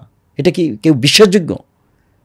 বলেন? এতগুলো অফিসার তাদের চোখের সামনে মারা গেল, আমরা কোনো ইন্টারভেন করলাম না, আমরা তাদেরকে রেস্কিউ করলাম না, শুধুমাত্র কমান্ড চ্যানেলের কারণে। সেনাবাহিনীর প্রধান মাধ্যমে এদের সবাইকে নিউট্রালাইজ করা হয়েছে। 2টা দিন ধরে ওরা চান্স পেয়েছে, খুঁজে খুঁজে যারা লুকিয়েছিল ড্রেনে, এগুলো তো আসছে সব পরবর্তী। আমার কোর্সমেট তো মারা গেছে, আমার জুনিয়র সিনিয়র যাদের সঙ্গে একাত্রে আমরা বিভিন্ন জায়গায় বিভিন্ন ফরমেশনে আমরা কর্মরত ছিলাম। এই যে আমার ইউনিট অফিসার এই মেজর মাহবুব, আমি যখন জয়েন করি বা মিরপুর 12 ফিল্ডে, তখন উনি আমার অ্যাডজুটেন্ট ছিলেন। তো এই অফিসারদের যে এই 2 দিন ধরে এই যে এভাবে মারা হয়েছে, তাই এটার সাথে যে একটা ষড়যন্ত্র, সরকার জড়িত, তারপরে এটার সাথে অফিসাররা জড়িত, সেটা কিন্তু তখনই প্রকাশ পেয়েছে এবং জাতি জানতো যে এটার সাথে একটা পার্শ্ববর্তী দেশ জড়িত, একটা কনস্পিরেসির অংশ বিডিআর কার্নেসটা। ঠিক আছে না? কাজী এরপরে 14 সালের ইলেকশন দেখেন, 14 সালের ইলেকশনটা কত রক্ত ঝরেছে তখন। তারপরে ইলেকশনটা কিভাবে হয়েছে, 300 আসনের 200 কত জানি বিনা ভোটে, কোনো প্রতিদ্বন্দ্বী নাই। এটা কেন নির্বাচন হয়েছে, এটা তো জাতি যেমন দেখেছে, আমাদের সেনাবাহিনীর যারা অফিসার কর্মরত ছিলেন, সৈনিক, তারাও দেখছে না? তারা মনে মনে লজ্জা এবং মনে মনে অ্যাশেমড হয়েছে না যে এরকম একটা নির্বাচন আমাদের সেনাবাহিনীও মেনে নিচ্ছে? এটা তো একটা মনে কোশ্চেন আসাটা স্বাভাবিক। আমরা তো এই দেশের মানুষ, এই দেশের নাগরিক। আমরা যখন ছুটিতে আসি, আমাদের মা বাবা, ভাই বোন, আত্মীয় স্বজন, এদের কোশ্চেন সামনে আমাদের পড়তে হয়েছে না? তখন তারা বলছে না, তোমরা কি করো, এইভাবে কেমনে একটা নির্বাচন, তোমরাও মেনে নিছো, তোমরাও সহযোগিতা করছো? এসব কোশ্চেনের তো সম্মুখীন সবাইকে হতে হয়েছে, তাই না? 18 নির্বাচন দেখেন, দিনের বল রাতে। এবং আমরা তো তখন ডিপলি ইনভলভ ছিলাম। এই যে সেনাবাহিনী, যে জেনারেল আজিজ সেনা প্রধান হিসাবে, সবচাইতে ধ্বংস করার মূলে হচ্ছে জেনারেল আজিজ, আমি বলবো। ঠিক আছে? এরকম একটা ভোটকে সে আবার প্রকাশ্যে বলে যে আমার জীবনে এরকম ভোট আমি দেখিনি, এত সুন্দর ভোট হওয়া। কত লজ্জাস্কর ছিল তখন তার এই স্টেটমেন্ট যখন দিচ্ছে পুরো সেনাবাহিনীর সৈনিক অফিসারদের কাছে, যে একটা সেনাবাহিনীর প্রধান, একটা ইনস্টিটিউশনের হেড, তাই না? সে যদি এরকম নির্লজ্জ মিথ্যা কথা বলে, সেটা আপনি চিন্তা করেন সেই সময় সার্ভিস কর্মরত অফিসার সৈনিকদের কাছে এটা কীভাবে তারা মেনে নিছে, বাধ্য হয়েছি আমরা মেনে নিতে। কিন্তু আমাদের ভিতরে তো এই যে অনৈতিক, এই যে অসততা, হ্যাঁ, এটা তো একটা ক্ষোভ তৈরি হওয়া স্বাভাবিক। তো এখন আপনার কথায় আসি, এখন যে অফিসারদের যাদের নাম বের হয়েছে, এর ভিতরে 1-2 হয়তো থাকতে পারে যারা ওই রকম গ্রেভ ইন নেচারের কোনো মানে করে নাই, ক্রাইম করে নাই। এটা স্বাভাবিক। যখন কোনো একটা ঘটনা হয়, যখন আপনি খুঁজতে যাবেন, তখন সামান্য নির্দোষও কিন্তু দোষীর মধ্যে পড়ে যায়। কিন্তু এরপরে তো বিচার আছে, কোর্ট আছে, তারা দেখবে, আরও এভিডেন্স নিয়ে হয়তো পার পাবে। কিন্তু এই অফিসাররা ম্যাক্সিমামই হচ্ছে, সবাই জানতো যে এরা আগের সরকারকে সহযোগিতা করেছে। আমি আপনাকে বলি মাহমুদুল হাসান ভাই, সেনাবাহিনী, বাংলাদেশ সেনাবাহিনী এখনো যতগুলো ইনস্টিটিউশন আছে তার মধ্যে এত ডিসিপ্লিন, এত প্রফেশনালিজম কোনো অর্গানাইজেশন বাংলাদেশে নাই, এটা আপনি বিশ্বাস করুন। এবং এই সেনাবাহিনীর মধ্যে কোনো অফিসার, সৈনিকদের তো স্কোপই নাই, কোনো অফিসার যদি চায় যে আমি অনৈতিক এই ব্রুটালিটি, খুন খারাপি, এগুলো আমি করব না, তাকে কেউ বাধ্য করতে পারবে না। সিস্টেমটা এরকম, চিফও বাধ্য করতে পারবে না তাকে করার জন্য। আপনি বুঝছেন, বোঝেন না? কিন্তু সেক্ষেত্রে আপনি যতক্ষণ উইলিংলি আপনি নিজের ইচ্ছা এটা না করবেন, হ্যাঁ, আপনাকে কেউ কিন্তু বাধ্য করতে পারবে না। এখানে কোনো সিস্টেম নাই যে আপনাকে গান পয়েন্টে আপনাকে গুলি করতে বলছে। এখানে সিনিয়রের কথা মেনে চলতে হয় না। এখানে বলা আছে, আমাদের আইনেই বলা আছে, লিগ্যাল কমান্ডকে আপনি মেনে চলবেন, ইললিগাল কোনো কমান্ডকে আপনি মানতে বাধ্য না। ইললিগাল, আমাদের এমন উদাহরণ আছে, র্যাবে পোস্টিং হয়েছে, র্যাবে পোস্টিং হওয়ার পরে 24 ঘন্টায় তার র্যাব থেকে তার পোস্টিং ক্যান্সেল হয়েছে, আবার আর্মিতে ফিরে গেছে অফিসার। কেন? সে জয়েন করার পরেই ওই রাতেই তাকে বলা হয়েছে তুমি খুন করো। রাতের অন্ধকারে অপারেশনের নামে তাকে নিয়ে যাওয়া হয়েছে, বলা হয়েছে তুমি খুন করো। তখন সে অস্বীকার করছে, বলছে না, আই ক্যান ডু দ্যাট। এই যে অস্বীকার করছে তাকে, তখন সে স্ল্যাং ইউজ করছে, গালিগালাজ করেছে, যেটা স্বাভাবিক, সিনিয়ররা গালি হয়তো করবে জুনিয়রকে, কিন্তু সে অস্বীকার করছে, সে করে নাই। এবং পরের দিনে সে তাকে পোস্ট আউট করে দিয়েছে, র্যাব থেকে বের হয়ে গেছে, পাঠাই দিয়েছে আর্মিতে, ব্যাক টু আর্মি। আচ্ছা, তো আপনার তো স্কোপ আছে তো। এবং আপনি যদি এখানে প্রমোশন বন্ধ হয়ে যাওয়া বা এ ধরনের, না, সেটা তো হতে পারে, যেমন আপনি ওই অফিসারটা তার প্রমোশন পায়নি, এটা তো হবেই। আপনাকে একটা ইল্লিগাল কমান্ড দিয়েছে বা ইল্লিগাল একটা কাজ করতে আপনাকে বলেছে, আপনি করেন নাই, আপনার কি হবে? আপনাকে তো আর ফাঁসি দিতে পারবে না, পারবে না। আপনাকে কি করতে পারবে? এক্সট্রিম আপনাকে বের করে দিতে পারবে, আপনাকে স্যাক করে দিতে পারে, বহিষ্কার করে দিতে, আপনাকে পোস্টিং করে দিতে পারে, আপনার প্রমোশন হেল্ড আপ করতে পারে। কিন্তু আপনি আপনার বিবেকের কাছে তো ক্লিয়ার, আপনাকে তো আর এখন এইরকম একটা বেইজ্জতির এরকম একটা লিস্টের মধ্যে যে আপনি এই গুম খুনের সাথে জড়িত, সেটা তো আর হননি, রাইট, তাই না?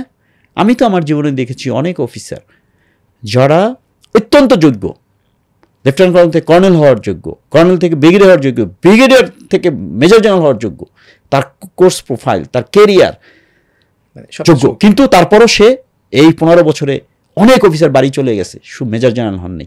কিন্তু উনি যদি ওনাদের টার্মসে এই যারা এই যে চক্রটা আছে, যারা এই জেনারেল তারেক সিদ্দিকীর নাম শুনেছেন, যে অ্যাডভাইজারের নামে, সিকিউরিটি অ্যাডভাইজারের নামে যে অপকর্মগুলার মূল হোতা, তার টার্মস কন্ডিশনে গেলে এইসব অফিসাররা কিন্তু জেনারেল হইয়া বাড়ি যেতে পারতো। রাইট, কিন্তু কি হতো, এই লিস্টের মধ্যে তার নাম আসতো, এবং নিজের বিবেকের কাছেও কিন্তু তিনি, এবং তারা কিন্তু তাদের নাম আসে নাই। কিন্তু আজকে জেনারেল মামুন খালেদ, আজকে জেনারেল আকবর খুনি হিসেবে পরিচিত, তারা এই অপকর্মগুলো করেছে, তাই তো? তাদের চাইতে, তাদের ওই কোর্সেরই তাদের চাইতে অনেক ভালো ভালো অফিসার ছিল যে তাদের জেনারেল হওয়ার কথা, তারা তো তাদের মতো ওইটা মেনে নেয় নাই। তারা তো যে ওই জেনারেল তারেক সিদ্দিকের সাথে লাইন আপ করে নাই, সরকারের সাথে লাইন আপ করে নাই, ওদের আপার সাথে লাইন আপ করে নাই। আমার কথাটা বুঝছেন? তো কাজেই যাদের নাম আসছে এরা ওই লাইন আপের লোক, এরা এখন বর্তমানে যে সেনাবাহিনীতে যত অফিসার আছে, সৈনিক আছে, সবাই জানে। কাজেই সেনাবাহিনীতে এটা নিয়ে কোনো বিব্রতের কিছু নাই। সেনাবাহিনী এখন, বর্তমান সেনাবাহিনী মনে করে ক্লিন হওয়া দরকার। আমি সবসময় বলি বিভিন্ন জায়গায়, ক্লিন, সেনাবাহিনীকে ক্লিন করা উচিত। এই যে ভারতীয় দালাল যে সব অফিসার তৈরি হয়েছে, বুঝছেন, এই ফেসিস্টের সাথে যারা বেনিফিশিয়ারি, ফেসিস্টের সাথে যারা তাল মিলিয়েছে এবং এই অপকর্মগুলো করছে, তাদেরকে সেনাবাহিনী থেকে একদম বের করে সেনাবাহিনীকে ক্লিন করতে হবে। এবং এই বর্তমান সেনাবাহিনীর যারা অফিসার আছে, সৈনিক আছে, তারা এটাই চায়, কর্মরত। আমি বলে দিলাম, অধিকাংশ চায় আমাদের সেনাবাহিনী ক্লিন হোক এইসব ক্রিমিনালদের থেকে। বুঝতে পারছেন? এটা আমরাও যারা রিটায়ার্ড অফিসার, আমরাও কিন্তু যারা এই বিপ্লবের সাথে ছিলাম, জুলাই আগস্টে যারা আমরা বেরিয়ে আসছি, যারা আমরা শেখ হাসিনার এই রক্তচক্ষুকে ভয় করি নাই, তার এই নির্যাতনকে ভয় করি নাই, গুম হওয়ার, খুন হওয়া, বাসার থেকে তুলে নেওয়ার আমরা চিন্তা করি নাই, আমরা কিন্তু এই ছাত্রদের এই আন্দোলনে আমরা বেরিয়ে আসছিলাম। আপনারা জানেন যে এই ইতিহাসে ক্যান্টনমেন্টে 2রা আগস্ট কর্নেল হকের নেতৃত্বে যে ফার্স্ট যে প্রেস কনফারেন্সটা হয়, যেখানে জনগণের উপরে গুলি চালাতে আমরা নিষেধ করেছি, সেনাবাহিনীকে বলেছি যে জনগণের পক্ষে দাঁড়াতে, সেটা ফার্স্ট যে কনফারেন্স, আমি এই কনফারেন্সের একজন সদস্য, আমি ওখানে ছিলাম। আমার কথা বুঝছেন? এরপরে ওই দিন আবার বিকালে ডিওএসএসে মিছিলে, আপনারা জানেন সেনাবাহিনী মিছিল করেছে, অবসরপ্রাপ্তরা ওই মিছিল। তারপরে হচ্ছে 3রা আগস্ট 2024 আমি গিয়েছি ওই শহীদ মিনারে, যে ওখানে আমরা অনেক officer, brigadier Hasan Nasir, colonel Hasin, আমি, মেজর জামাল হায়দার, মেজর আনিস এবং আরও অনেক, ব্রিগেডিয়ার শামস, হ্যাঁ, লেফটেন্যান্ট কর্নেল সিদ্দিক, এরা আমরা এই সমসাময়িক আমাদের সিনিয়র জুনিয়র, আমার কোর্সমেট, আমরা ওখানে যে বক্তব্য রেখেছি, এবং আমার ওই বক্তব্য দেখবেন, আমার সে যা যমুনা টিভি সেটাকে আমাদের সাক্ষাৎকার নিয়েছিল, আমি এই বক্তব্য বলেছি যে সেনাবাহিনীকে এখন সিদ্ধান্ত নিতে হবে যে তারা সংবিধানের পক্ষে থাকবে না জনগণের পক্ষে থাকবে। এবং এই জনগণের টাকায় যে সেনাবাহিনী আমরা ইউনিফর্ম পরছি, আমরা আমাদের অস্ত্র কিনেছি, গুলি জনগণের টাকায় কেনা হচ্ছে, সেই অস্ত্র, সেই গুলি জনগণের বিরুদ্ধে যাতে আর চালানো না হয়, আমি এই বক্তব্য রেখেছি ওখানে তখন। তো আমরা এই বিপ্লবের পরপরই কিন্তু আমরা সেনাবাহিনীকে, বিশেষ করে মাননীয় সেনাপ্রধানকে আমরা বারবার বলে আসছি যে আপনি সেনাবাহিনীকে ক্লিন করুন। সেনাবাহিনীর যে ভাবমূর্তি 15 বছরে যেটা ক্ষুণ্ণ হয়েছিল, আপনি 5ই আগস্টের আপনার সিদ্ধান্তের কারণে সেটা কিন্তু অনেক উচ্চতায় চলে গেছে। এদেশের জনগণের সেনাবাহিনী, জনগণ সেনাবাহিনীকে ভালোবাসে।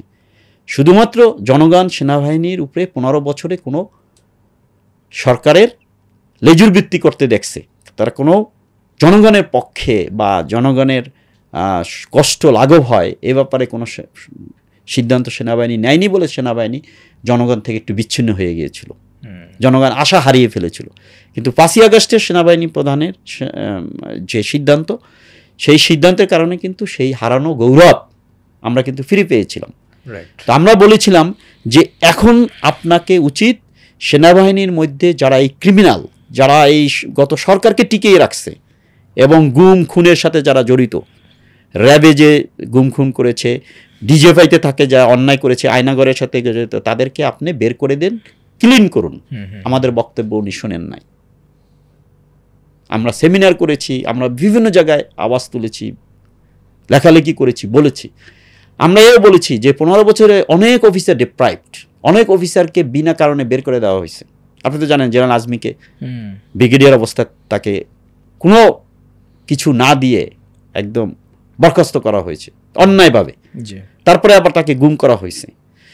এরকম অনেক অফিসার, তাপস যে একটা ড্রামা করছিল, ওই যে এমপি তাপস, সে একটা ড্রামা করে এখানে 5 জন ইয়াং অফিসার, এর ভিতরে অনেকে কমান্ডো ছিল, ব্রাইট অফিসার 5 জন, এদেরকে একটা মিথ্যা নাটক সাজিয়ে তাদেরকে সেনাবাহিনী থেকে 2 বছর তারা নির্যাতন করছে, সেলের মধ্যে রেখে, ইন্টারোগেশন সেলে রেখে, ঠিক আছে। তারপরে তাদেরকে মিথ্যা অভিযোগে তাদেরকে জেল দিয়েছে 5 বছর। এই যে অত্যাচার, এই যে নির্যাতন, এই যে অফিসারদেরকে এইভাবে বঞ্চিত করেছে, এইসব বঞ্চিত অফিসারদেরকেও আমরা উদ্যত্ত আহ্বান জানিয়েছিলাম সেনাবাহিনী প্রধানকে যে আপনি এদেরকে কম্পেনসেট করেন, এদেরকে, এরা যে বঞ্চিত ছিল এদেরকে আপনি এখন পুনর্বাসন করেন, এদেরকে কম্পেনসেট করেন, ঠিক আছে, এটা করেন। সেটাও উনি করেন নাই। আমার কথাটা বুঝছেন? এটার জন্য কিন্তু কোনো কমিটি দরকার নাই। সেনাবাহিনী জানে, সেনাবাহিনীর এই যে সব বিভিন্ন যে অর্গান আছে, অর্গানের কাছে ক্লিয়ার যে কারা কোন সালে কিভাবে তাদেরকে বের করে দেওয়া হয়েছে এবং পদোন্নতি থেকে বঞ্চিত করা হয়েছে, সেনাবাহিনীর কাছে ক্লিয়ার। এটার জন্য কোনো কমিটি দরকার নাই। সেনাবাহিনী ইচ্ছা করলে, সেনাবাহিনী প্রধান ইচ্ছা করলে কিন্তু উনি তাড়াতাড়ি করে দিতে পারেন। অথচ দেখেন আগস্টের পরপরই কিন্তু সিভিল প্রশাসনে আমাদের কাছে আপনারা দেখছেন পত্রিকায় আসছে, এক যে সিনিয়র অ্যাসিস্ট্যান্ট সেক্রেটারি ছিল সে 4টা প্রমোশন পেয়ে সেক্রেটারি হয়ে গেছে। তাদের যারা বাড়িতে চলে গেছিল তাদেরকে এনে কামব্যাক করানো হয়েছে, তারা চাকরি ফিরে পেয়েছে, অনেকে প্রমোশন পেয়েছে, চুক্তিভিত্তিক পেয়েছে। অথচ সেনাবাহিনীতে, যে সেনাবাহিনী দেশের সমস্ত ক্রাইসিসে ছিল, সমস্ত ক্রাইসিসে দেশকে শেষ ভরসা সেনাবাহিনী, এবং সেনাবাহিনী তার আসল কাজটি করেছে, ঠিক কাজটি করেছে, জনগণের পক্ষে চলে আসছে। 71-এ হয়েছে যুদ্ধের সময়, 75-এ হয়েছে, দেশকে রক্ষা করছে, জনগণের পক্ষে চলে আসছে। জনগণ তাদেরকে মাথায় নিয়ে তারা মিছিল করেছে, মিষ্টি বিতরণ করেছে, যে একটা ফ্রাউন থেকে দেশটা মুক্ত হয়েছে। আবার সেই 24 সালেও একই জনগণের এক্সপ্রেশন আমাদের এপিসিতে উঠে গেছে, আমাদের নিয়ে মানুষজন বলতেছে এখন দরকার সেনাবাহিনীর শাসন, সেনাবাহিনীকে নিয়ে গর্ব করছে যে 24 সাল এই 5ই আগস্টের ঘটনার পরে, তাই না? এই সেনাবাহিনী এত জড়িত, অথচ তাদের অফিসাররা এখনো ডিপ্রাইভ। এখন 15 মাস হয়ে গেছে, এখনও তারা ডিপ্রাইভ। তাদের আর পুনর্বাসন হচ্ছে না, তাদের ক্ষতিপূরণ হচ্ছে না। আমার কথাটা বুঝছেন? কাজী এটা হচ্ছে এই বর্তমান কমান্ড, সেনাবাহিনীর কমান্ড হচ্ছে এটার জন্য দায়ী, এবং এই ফেলিউরটা আমি বলবো কমান্ড ফেলিউর। জি, টোটালি। স্যার, আপনি সেনাবাহিনীতে দীর্ঘদিন ছিলেন এবং একটা পর্যায়ে আপনি কর্নেল হিসেবে সেনাবাহিনী থেকে রিটায়ারমেন্টে গিয়েছেন, এবং আপনি আপনার অভিজ্ঞতার আলোকে সেনাবাহিনীর বর্তমান যে সিচুয়েশন বলি বা বর্তমান তাদের নিয়ে যে আলোচনা হচ্ছে সেই ব্যাপারে আপনি আপনার মূল্যায়ন উপস্থাপন করলেন। আমি একটু জানতে চাই যে আপনি অবসর গ্রহণের পর আপনি পরবর্তীতে অন্য কোনো পেশাগত জীবনে তো ডেফিনেটলি আছেন। ইনফ্যাক্ট আমরা যেটা জানি যে আপনি CZM এর সাথে আছেন। এইটার সাথে আপনার আসলে রিলেশনটা কিভাবে হলো? বা কিভাবে আপনি এই প্রতিষ্ঠানে নিজেকে সংযুক্ত করলেন? থ্যাংক ইউ, চমৎকার কোয়েশ্চেন। আসলে আমি 2023 সালের জানুয়ারিতে যখন আসছি, অবসরে আসছি, তখন তো নিশ্চয়ই ডেফিনেটলি আমাকে যে কোনো একটা কর্মসংস্থানের সাথে সম্পৃক্ত হতে হবে। ফ্যামিলি, বাচ্চারা লেখাপড়া করছে, তো আমাকে তো একটা আয় উপার্জনের একটা ব্যবস্থা থাকতে হবে। এটা চিন্তা I was looking for job. তো বিভিন্ন জায়গায় ইন্টারভিউ দেওয়া, দুই একটা জায়গায় আমাকে মোটামুটি ফিক্সড হয়ে গেছে আমি জয়েন করব, এরকম একটা অবস্থা। আবার একটু পিছিয়ে গেছে, এরকম অবস্থায় আমি একবার হঠাৎ করে আমার বড় ভাই এসে বলল যে ডক্টর মোহাম্মদ আইয়ুব মিয়া, যিনি সেন্টার ফর জাকাত ম্যানেজমেন্টের CEO, আচ্ছা। তো ওনাকে চিনতেন। উনি বললেন যে ওনার তো উনি সাবেক সচিব বাংলাদেশ গভর্নমেন্টের, তো বললো যে ওনার তো অনেক জানাশোনা আছে, তুমি তার কাছে একবার যেতে পারো। তো আমি গেলাম, যে ডক্টর মোহাম্মদ আইয়ুবের সঙ্গে দেখা করলাম, পরিচয় দিলাম। উনি চিনতে পারলেন আমার বড় ভাইকে। তখন আমাকে বললেন যে অনেক কথাবার্তা বললেন, do you like to join in CZM, centre for zakat management. তখন আমি সেন্টার ফর জাকাত ম্যানেজমেন্টে আমি খুব একটা বেশি জানতাম না, আমি নামও শুনি নাই। তখন আমি বললাম যে what you are doing sir, কি? তখন আমি জানলাম ডিটেলস যে সেন্টার ফর জাকাত ম্যানেজমেন্ট আসলে জাকাত, সাদাকা ইত্যাদি নিয়ে কাজ করে, এবং যারা রিসিপিয়েন্ট তাদেরকে অর্গানাইজড এবং প্ল্যান্ড ওয়েতে তাদের পিছনে এটাকে ব্যয় করে, এই অর্থকে ব্যয় করে তাদেরকে স্বাবলম্বী করে দেয়, তাদের হিউম্যান ডেভেলপমেন্ট করে ইত্যাদি ইত্যাদি। শোনার পরে আমি একটু ইন্টারেস্ট ফিল করেছি, কারণ এটার পিছনে একটু ব্যাকগ্রাউন্ডও আছে। আমি যখন সেনাবাহিনীতে মেজর অবস্থায় ছিলাম, আমরা BGF BDF ডিউটি করেছি, আপনার নাম শুনেছেন। তখন ভালনারেবল গ্রুপ যারা, তার সরকার তাদেরকে রেশনিং এর ব্যবস্থা করেছে, তখন সেনাবাহিনীকে এটা দায়িত্ব দিয়েছিল। সেনাবাহিনী তখন আমরা ওইটা বাড়িতে বাড়িতে যেয়ে সৈনিকরা আমরা সুপারভাইজ করতাম, তাদের লিস্ট বের করে আমরা তাদের কাছে চাল, আটা এগুলো পৌঁছে দিতাম। তখন ওই ডিউটির মধ্যে থেকেই আমি এদেশের যে গরিব মানুষের হ্যাভনট যারা বলা হয়, যে আসলে তাদের আমি অনেক বাড়িতে দেখেছি যে তাদের আসলে ঘরের ভিতরে কিছুই নেই। একটা মানুষ, একটা ভাঙা চোরা একটা ঘরের মধ্যে আসলে মানুষ আছে, কিন্তু মানুষের উপযোগী আসলে কোনো কিছু নাই। আর তাদের চেহারা, তাদের পোশাক আদি ইত্যাদি দেখে আই ফিল সো ব্যাড। মানে ওইভাবে আমি গরিবদের কাছাকাছি হয়তো জীবনে তেমন যেতে পারিনি, কখনো সুযোগ হয়নি। বাট ওই ডিউটির সময় আমি সৈনিকদের সাথে বিভিন্ন জায়গায় আমি গিয়েছি, ওদের সাথে সাথে ছিলাম, দিয়ে একটা দেখার জন্য যে ওরা কীভাবে চেকিংটা করছে, কীভাবে বের করছে অ্যাসেসমেন্ট, বাড়িতে যে। তখন থেকে আমার মনের মধ্যে একটা ছিল, এরকম একটা সুপ্ত কামনা, যে আমি যদি কখনো সুযোগ পাই, I will do something for this humanity, হ্যাঁ, গরিব মানুষের জন্য করা। তখন ডক্টর আইয়ুব যখন আমাকে এটা এক্সপ্লেইন করলেন যে এটা কী করে, এখানে কী কাজ, তখন I was a bit attracted. এবং তারপরে 2023 সালে তারপরে ওনার ম্যানেজমেন্ট আছে, ম্যানেজমেন্টের সামনে আমাকে যেতে হয়েছে, ইন্টারভিউ দিতে হয়েছে। ওখানে আমার সম্পর্কে তারা জেনেছে, জিজ্ঞেস করছেন, আমিও শেয়ার করেছি আমার। এমনিতে CZM এটা কত সালে প্রতিষ্ঠা হয়েছে? CZM 2008 সালে। 2008 সালে সেন্টার ফর জাকাত ম্যানেজমেন্ট RJC-তে নিবন্ধিত হয়। RJC, আচ্ছা, register of joint stock company. আচ্ছা, মানে এইটার মানে জাকাত ম্যানেজমেন্ট করেন, নামে বোঝা যাচ্ছে। মানে একটু কি মানে ব্যাখ্যা করবেন, মানে জাকাত ম্যানেজমেন্ট বলতে কি? মানে কারোর কাছ থেকে জাকাত নিয়ে আবার অন্য কাউকে দিচ্ছেন, মানে আপনাদের কার্যক্রমটা আসলে কি? আমি একটু ব্যাকগ্রাউন্ড হিস্ট্রির দিকে আপনাকে দৃষ্টি আকর্ষণ করবো। সেটা হচ্ছে জাকাত, যেটা ইসলামের আপনি জানেন যে এটা তৃতীয় স্তম্ভ।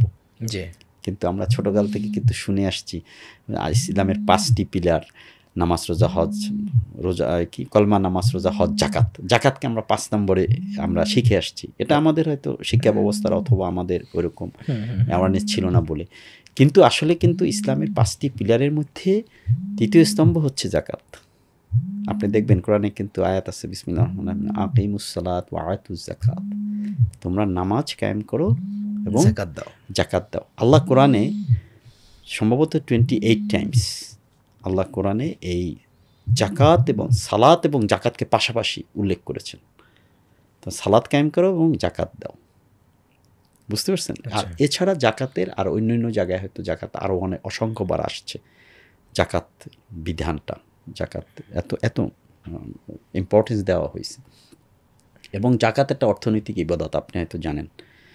আমরা যে অন্য ইবাদত করি, নামাজ পড়ি, রোজা রাখি, হজ করি, এটা কিন্তু ব্যক্তির সাথে আল্লাহর সম্পর্ক, প্রত্যেকটা ব্যক্তির সাথে আল্লাহর সম্পর্ক।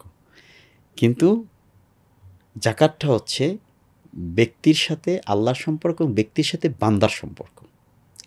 হক্কুল ইবাদ এবং হক্কুল্লাহ দুটোই কিন্তু এটা জড়িত। কেন জড়িত?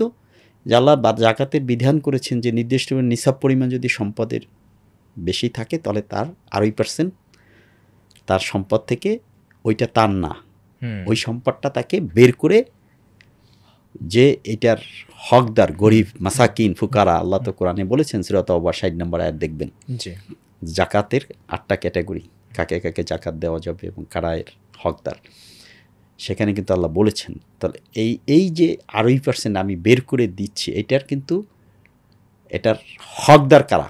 এটার হকদার কিন্তু আমি না, আমি উপার্জন করেছি হালালভাবে, আমার সম্পদ, আমার অর্থ।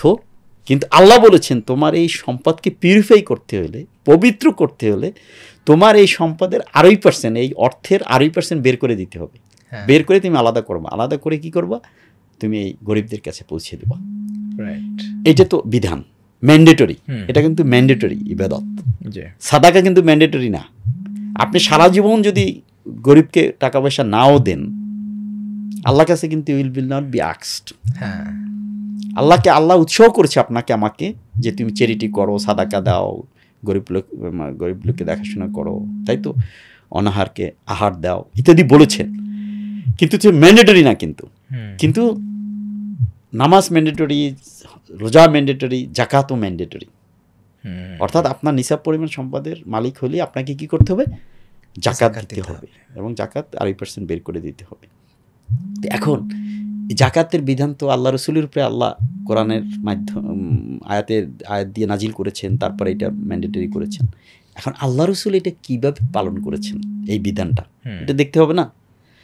আল্লাহ রসুলের সময়, যখন আল্লাহ রসুল মক্কা বিজয়ের পরে একটা শাসন ক্ষমতা পেয়েছেন আল্লাহ রসুল, তখন এটা এই মক্কা এবং মদিনা এটা নিয়ে যে একটা স্টেট, সেই স্টেটের উনি তো কর্ণধার ছিলেন। আল্লাহ রসুলের সময় কিন্তু একটা বাহিনী ছিল, একটা গ্রুপ ছিল, যারা এই জাকাত বাড়িতে বাড়িতে যে কালেক্ট করতেন। এবং আল্লাহ রসুলের মুআজ ইবনে জাবাল, আপনি জানেন, একজন সাহাবা, যখন ইয়েমেনের শাসনকর্তা হিসেবে নিয়োগ দিয়েছেন আল্লাহ রসুল, উনি শাসনকর্তা হিসেবে যাচ্ছেন, তখন আল্লাহ রসুল দেখে তাকে 4টা কাজের নির্দেশ দিয়েছেন। ঠিক আছে, যে তুমি কি করবা? সালাত কায়েম করবা, ওখানে জাকাত আদায় করবা, সৎ কাজের আদেশ দিবা, অসৎ কাজ থেকে বিরত রাখবা। এবং কোরআনে একটা আয়াত আছে, আল্লাহ এই 4টা কাজ করতে বলেছেন। হিমানদারগণ, তোমরা যখন কোনো স্টেটের মালিক হবে অথবা শাসন ক্ষমতা দেওয়া হবে, তখন তোমরা এই 4টা কাজ করবে। সালাত কায়েম করবে, জাকাত আদায় করবে, সৎ কাজে আদেশ দিবে, অসৎ কাজ থেকে বিরত রাখবে। আল্লাহ রসুলের পরে হযরত উমর রাদিয়াল্লাহু, হযরত আবু বকর রাদিয়াল্লাহু প্রথম খলিফা, জাকাত দিতে অস্বীকার করেছে, উনি তাদের বিরুদ্ধে যুদ্ধ ঘোষণা করেছে। খেয়াল আছে, আপনি জানেন তো ইতিহাস, যুদ্ধ ঘোষণা করেন, বলেছেন যে একটা বকরির রশি বাঁধা পরিমাণও যদি জাকাত দিতে কেউ অস্বীকার করে, আমি তার সাথে যুদ্ধ ঘোষণা করলাম। যাকটা এত গুরুত্ব দেওয়া হয়েছে, কারণ এটা হচ্ছে অর্থনীতির সাথে জড়িত, এবং সমস্ত অশান্তির মূল হচ্ছে কিন্তু অর্থনীতি, মানুষের জন্য, পৃথিবীতে বেঁচে থাকার জন্য, ঠিক কিনা? তাই তো? এবং এটা হচ্ছে অর্থনৈতিক ইবাদত। কাজে এইটাকে ওইরকম গুরুত্ব ইসলাম দিয়েছে। এবং হযরত ওমর রাদিয়াল্লাহু সেম স্পিডে উনি খলিফা থাকা অবস্থায় জাকাত মোবিলাইজ করেছেন একটা বাহিনী দিয়ে, এবং জাকাত ডিসবার্স করেছেন। তো ইসলামী সিস্টেমে 4 খলিফা এই কাজ করেছেন। উমাইয়া ডাইনেস্টির সময় তারা রাষ্ট্রীয়ভাবে জাকাত কালেক্ট করেছে। উসমানীয় উমাইয়া তারপরে আব্বাসীয় ডাইনেস্টির সময় তাই হয়েছে, উসমানীয় শাসন আমলেও কিন্তু সরকারিভাবে জাকাত আদায় করা হতো। হ্যাঁ, এটাই সাইন্টিফিক কীভাবে আমি আপনার বুঝাই। মনে করি আমরা তো জানি যে নিজের জাকাত আমার আত্মীয় স্বজন তারপরে প্রতিবেশী এদের হক বেশি, ডেফিনেটলি। আমার যদি 5,000 হয় অথবা 1 লাখই টাকা অথবা 5 লাখ টাকা ধরি আমার জাকাত, এটা সহজ আমার আত্মীয় স্বজন পাড়া প্রতিবেশীর সাথে আমার পক্ষে ডিস্ট্রিবিউট করা সহজ। আমার যদি 5 কোটি টাকা হয় জাকাত, আছে না অনেক ধনাঢ্য ব্যক্তি, অনেক শিল্পপতি আছে না, এর চাইতে বেশিও হয়। তাদের পক্ষে এই খুঁজে খুঁজে বের করা আমার আত্মীয় স্বজন পাড়া প্রতিবেশী কে গরিব আছে আমার গ্রামে, উনি তো গ্রামেও যান না, গ্রামের সাথে বিচ্ছিন্ন, ঢাকায় বড় হয়েছেন, ঢাকায় ব্যবসা বাণিজ্য, ওনার পক্ষে কি এটা কতখানি সাইন্টিফিক ডিফিকাল্ট না? তো কাজেই এক হচ্ছে স্টেটের রেসপন্সিবিলিটি নিচ্ছেন না। আমাদের দেশ কখনো ইসলামী স্টেট ছিল না, বাংলাদেশ 54 বছরে কোনো সরকার এই রেসপন্সিবিলিটি নেন নাই যে জাকাতের এরকম একটা ম্যান্ডেটরি, আল্লাহ এটাকে ম্যান্ডেটরি করেছেন। ইসলামের মানে হযরত মুহাম্মদ সাল্লাল্লাহু আলাইহি ওয়াসাল্লাম খলিফারা এই কাজ করেছেন, রাষ্ট্রের যখন উনি খলিফা ছিলেন এই কাজ করেছেন, আমাদেরও এই কাজ করা উচিত। এই রেসপন্সিবিলিটিটা তো স্টেট কখনো নেয় নাই। কিন্তু স্টেট নেয় নাই বলে কি কাজ থেমে থাকবে? আমরা যদি বিচ্ছিন্ন বিক্ষিপ্তভাবে যে আমরা জাকাত দেই, তার চাইতে যদি এটা কালেকটিভলি অর্গানাইজড হইতে যদি জাকাতটা কালেক্ট করে মোবিলাইজ করে যদি ডিসবার্স করা হতো, তাহলে এই জাকাতের মেইন স্পিডটা হচ্ছে তো মানুষ যাতে দরিদ্র না থাকে। হযরত ওমর বিন আব্দুল আজিজের নাম শুনেছেন? ওমর বিন আব্দুল আজিজের সময় জাকাত নেওয়ার কোনো লোক খুঁজে পাওয়া যায়নি। হযরত ওমর রাদিয়াল্লাহুর সময় মানুষ দাঁড়িয়ে বলছে, আমার এই জাকাতের অর্থ স্বর্ণ তোমরা কে আসো নিয়ে যাও, আমাকে একটু মুক্তি করে দাও, মুক্ত করে দাও। মানে আমার তো এটা ম্যান্ডেটরি আল্লাহর পক্ষ থেকে, আমি বের করছি, এটা আমাকে নেওয়ার কেউ নাই। বুঝতে পারছেন? অর্থাৎ জাকাতের প্রবর্তনটা যদি রাষ্ট্র যদি নিত দায়িত্ব, এবং জাকাতকে যদি ওইভাবে জাকাতের হকদারদের কাছে পৌঁছে যেত, কাদের কাছে? ফুকারা, মিসকিন, এদের কাছে বলে যেত। তাদেরকে আমরা বলি হার্ডকোর পুর পিপল অথবা আল্ট্রা পুর পিপল, এরাই তো ফুকারা মাসাকিন নাকি? তাদের কাছে যদি পৌঁছে যাইতো, আর স্টেট যদি রেসপন্সিবিলিটি দিত এবং এই জাকাতটা মোবিলাইজ করে যদি এদেরকে পৌঁছানো যেত। আমাদের দেশে আপনি মনে করেন এই যে প্রায় 2.5 কোটির মতো হতদরিদ্র মানুষ আছে আমাদের দেশে, এটা কি সম্ভব? থাকা তো সম্ভব না।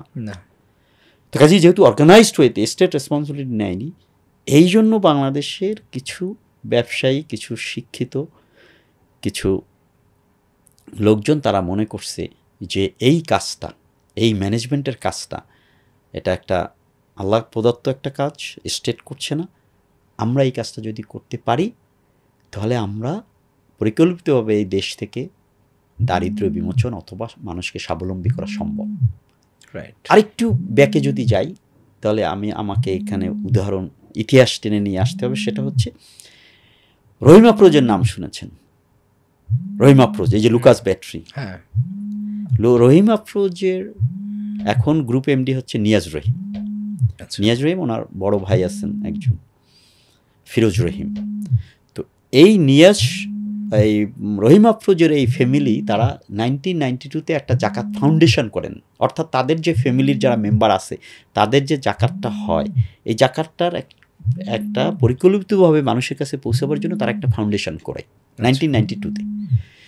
মেইনলি তাদের উদ্দেশ্য ছিল জাকাতের টাকা দিয়ে আমাদের যারা কোম্পানির সাথে যেসব কর্মচারী সংযুক্ত আছে, তাদের মধ্যে যারা লো পেইড, অর্থাৎ যারা আসলে যে সামান্য বেতন পায়, তারা তো জাকাতের হকদার, আসলে তাদের তো অনেক কিছু ডিমান্ড ফুলফিল হয় না।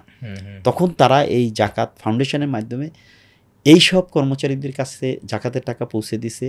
তারা আবার বাড়তি এটার দ্বারা একটা ইনকাম জেনারেটিং অ্যাক্টিভিটিসের সাথে জড়িত হয়েছে, তাদের আপলিফ্ট হয়েছে, তাদের ওই অবস্থানটা অনেক উন্নত হয়েছে। এইটা দেখে 1992 থেকে 2008 সাল পর্যন্ত তারা এই এতটা বছর এই কাজ করার কারণে তারা দেখলো যেটা রেজাল্টটা খুব ভালো। তখন তারা এসে চিন্তা করলো, হয় না টু স্প্রেড ইট, এটা ছড়াই দেওয়া যায় কিনা সারা বাংলাদেশে, আমরা কেন একটা ফাউন্ডেশন করে রাখি। তখন তারা কিছু ব্যবসায়ী নিয়ে, কিছু শিক্ষিত লোকজনকে নিয়ে, সমমনা তাদেরকে নিয়ে তারা চিন্তা করছে যে আমরা তাহলে একটা সেন্টার ফর জাকাত ম্যানেজমেন্ট, এটার নাম দিয়ে আরজেসিতে আমরা নিবন্ধিত হয়ে সরকারের কাছে একটা ম্যান্ডেট নিয়ে, যে মেমোরেন্ডামে তারা আর্টিকেলসে উল্লেখ করেছে যে আমরা জাকাত মোবিলাইজ করব এবং প্ল্যান এবং অর্গানাইজড ওয়েতে আমরা এটা জাকাত রিসিপিয়েন্টের কল্যাণে ব্যয় করব এবং তাদেরকে স্বাবলম্বী করার চেষ্টা করব।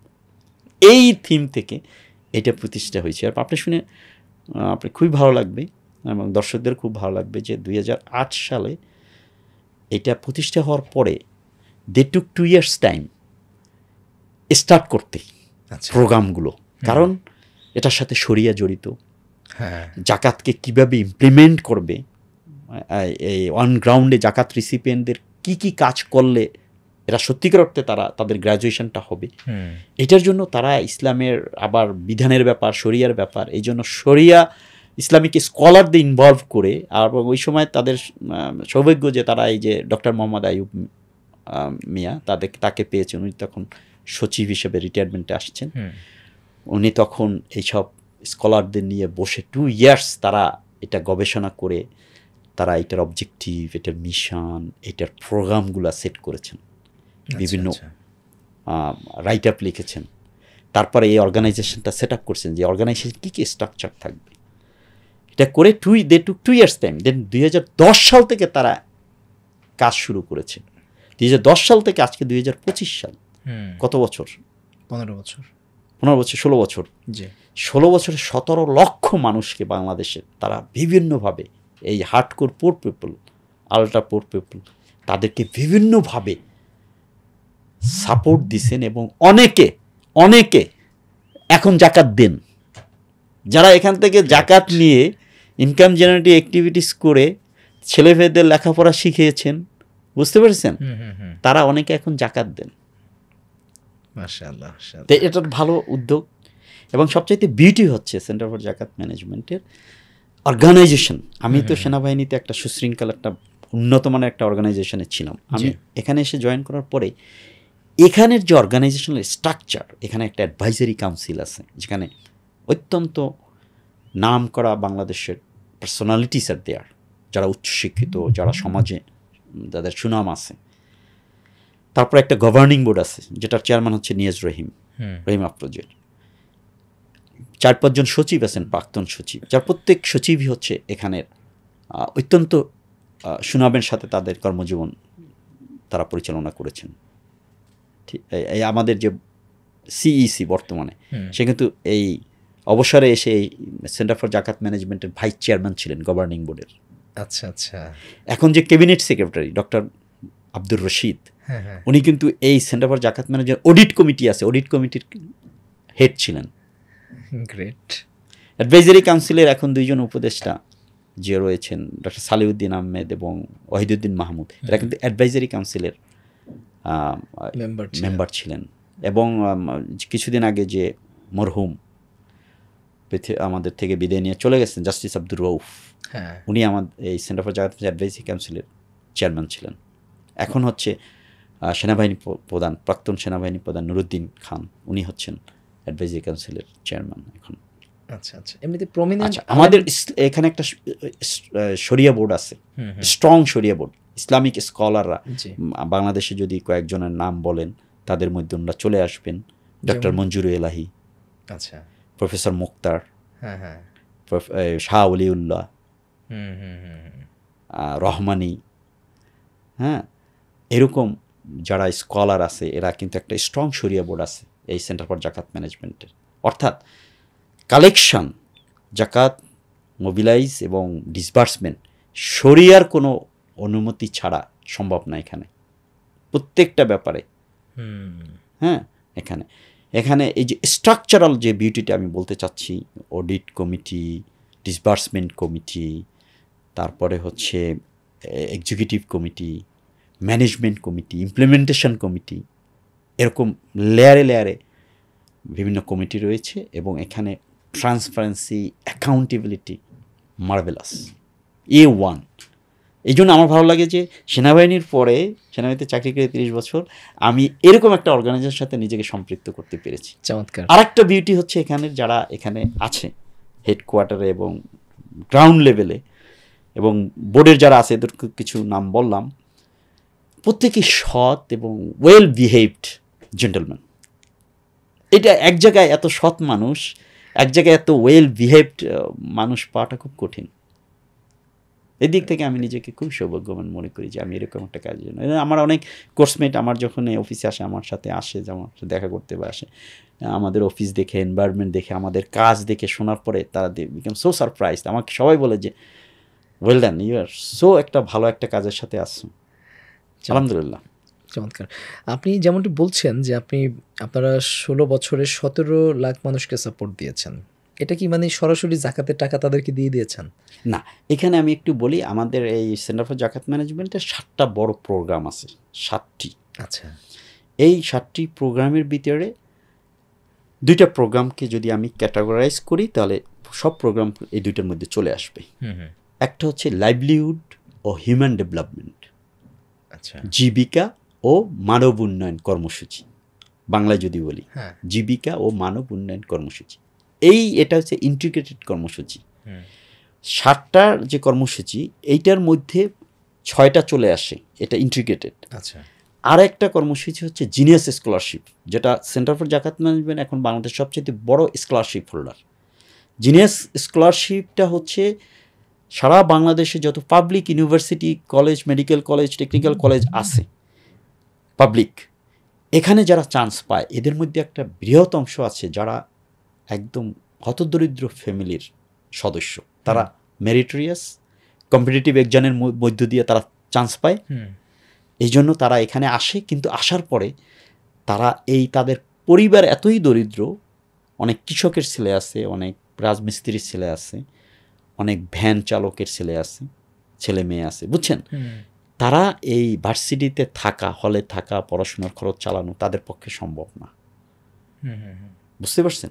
বরং ও ঢাকায় আসছে, ও যদি কিছু টাকা বাড়িতে পাঠাতে পারে তাহলে আর মা বাবা খেয়ে পরে ভালোভাবে একটু বাঁচতে পারবে, একটু ডাক্তার দেখাতে পারবে, একটু ট্রিটমেন্ট নিতে পারবে, এরকম অনেক ফ্যামিলি আছে। তো এইসব পাবলিক ইউনিভার্সিটিতে যেসব দরিদ্র লোক আছে যারা জাকাত রিসিপিয়েন্ট, তাদের ফ্যামিলি অবস্থা, সেন্টার ফর জাকাত ম্যানেজমেন্ট একটা ভিগোরাস প্রসেস আছে এইটা বের করার।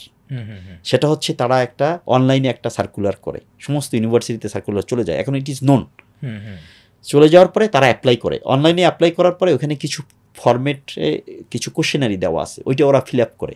ফিল আপ করার পরে ওইখানে একটা মার্কসের সিস্টেম আছে, ওখানে তার অবস্থা, বাবা কী করেন, পেশা কী, বাড়ির জায়গা জমি কী আছে, অনেক কিছু এরকম রিকোয়ারমেন্ট আছে। কারণ মেইন উদ্দেশ্য হচ্ছে আপনাকে বের করতে হবে জাকাত রিসিপিয়েন্ট কিনা, কারণ জাকাতের অর্থ তো জাকাত রিসিপিয়েন্ট হকদার কিনা, অন্য কাউকে তো দিতে পারবেন না। তো ওইটা দেওয়ার পরেই ওখানেই শেষ না, তারপরে এদের ইউনিভার্সিটিতে যে, মনে করেন রাজশাহী ইউনিভার্সিটিতে যাবে, রাজশাহী বিভাগে যত public university, medical college, technical institution যা আছে, এরা সব ওই ভার্সিটিতে আসে, ইন্টারভিউ হয়, ওখানে একটা ইউনিভার্সিটির প্রফেসরও এটার সাথে ইনভলভ থাকেন আমাদের অ্যাম্বাসেডার হিসাবে। আচ্ছা আচ্ছা। তো তাদেরকে নিয়ে আমাদের এখান থেকে স্টাফরা যায়, অফিসাররা যায়, তারা যেয়ে ওখানে ইন্টারভিউ হয়, ফিজিক্যাল ইন্টারভিউ। ফিজিক্যাল ইন্টারভিউ নিয়ে আমরা শিওর হতে যাই যে সে আসলেই জাকাত রিসিপিয়েন্ট, সে যে ইনফরমেশন দিছে এইটা ঠিক, ঠিক আছে। তারপরে তাকে বলা হয়, লাস্ট স্টেপ কোশ্চেন জিজ্ঞাসা করা হয়, ডু ইউ থিঙ্ক দ্যাট আপনার যা পারিবারিক অবস্থা, অর্থনৈতিক অবস্থা, আপনি সত্যিকার অর্থেই একজন জাকাতের টাকা অর্থ নিয়ে আপনাকে লেখাপড়া করতে হবে? এমনি তো আমরা বুঝি যে হ্যাঁ তাই হি ডিজার্ভ, তারপরেও আমরা লাস্টে এই কথাটা বলি। অনেকে বলে হ্যাঁ আমার অবস্থা আসলেই এরকম। বিশ্বাস করতে পারবেন না, আমাদের ওই ইন্টারভিউর সময় অনেক অনেক অনেক অনেক স্টোরি আছে যেগুলো যদি বলি মানুষ অবাক হবে। আমাদের স্টাফ একজনে বলেছে, স্যার একদিন ইন্টারভিউর সময় আমার সামনে একটা মেয়ে আসছে, মেয়েটা কথা বলছে কিন্তু মনে হচ্ছে সে খুব উইক, দুর্বল। তখন তাকে বলা হয়েছে, হঠাৎ করে ওই স্টাফ বলছে, তখন মনে করেন প্রায় 1-1:30 বেজে গেছে, তো জিজ্ঞেস করছে আপনি কি খাওয়া দাওয়া করছেন সকালে? বলছে না। কেন? আমার কাছে কোনো বাড়তি কোনো টাকা নেই যে আমি নাস্তা করব। তখন আমার স্টাফ টাকা বের করে দিয়েছে, আপনি আগে খেয়ে আসেন, কিছু একটা খেয়ে আসেন, তারপরে আমি আপনার ইন্টারভিউ নেব। বুঝতে পারছেন? আচ্ছা, যাই হোক। আর এই ইন্টারভিউর মাধ্যমে এরকম সিলেকশনের পরে তারপরে প্রতি মাসে তাদেরকে 4,000 টাকা করে দেওয়া হয়। এটা মানে কতজনকে দেওয়া হয়? আমরা এখন এই মুহূর্তে প্রায় 4,000-এর মতো আছে, 4,000। এক সময় আমি যখন জয়েন করেছি 23-এ, তখন প্রায় 7,000 to 8,000 ছিল। মানে সিমালটেনিয়াসলি 8000 স্টুডেন্টকে 4000 করে প্রতি মাসে তার অ্যাকাউন্টে টাকা চলে যায়। কতদিন এটা? 30 মাস। মানে আমরা সেন্টার ফর জাকাত ম্যানেজমেন্ট একটা ইভ্যালুয়েট করে দেখছে যে একটা ছেলে মেয়ে যখন এসে ভর্তি হয় তখন তার স্ট্রাগলটা বেশি হয়। তো অ্যাটলিস্ট 2.5 ইয়ার্স যদি তাকে সাপোর্ট দেওয়া যায়, তারপরে সে অনেক পরিচিতি নেটওয়ার্ক সৃষ্টি হয়, তারপর টিউশন করে অন্য কিছু করে সে আরো সার্ভাইভ করতে পারবে। কাজে আমরা 30 মাস আপনারা 4000 করে টাকা, প্রায় 4000। এই জন্য বললাম যে এটা অনেক বড় একটা এই প্রকল্প যে সেন্টার ফর জাকাত ম্যানেজমেন্টের, এবং সারা বাংলাদেশ ব্যাপী এই ছাত্র ছাত্রী এরা এভাবে সাপোর্ট পাচ্ছে।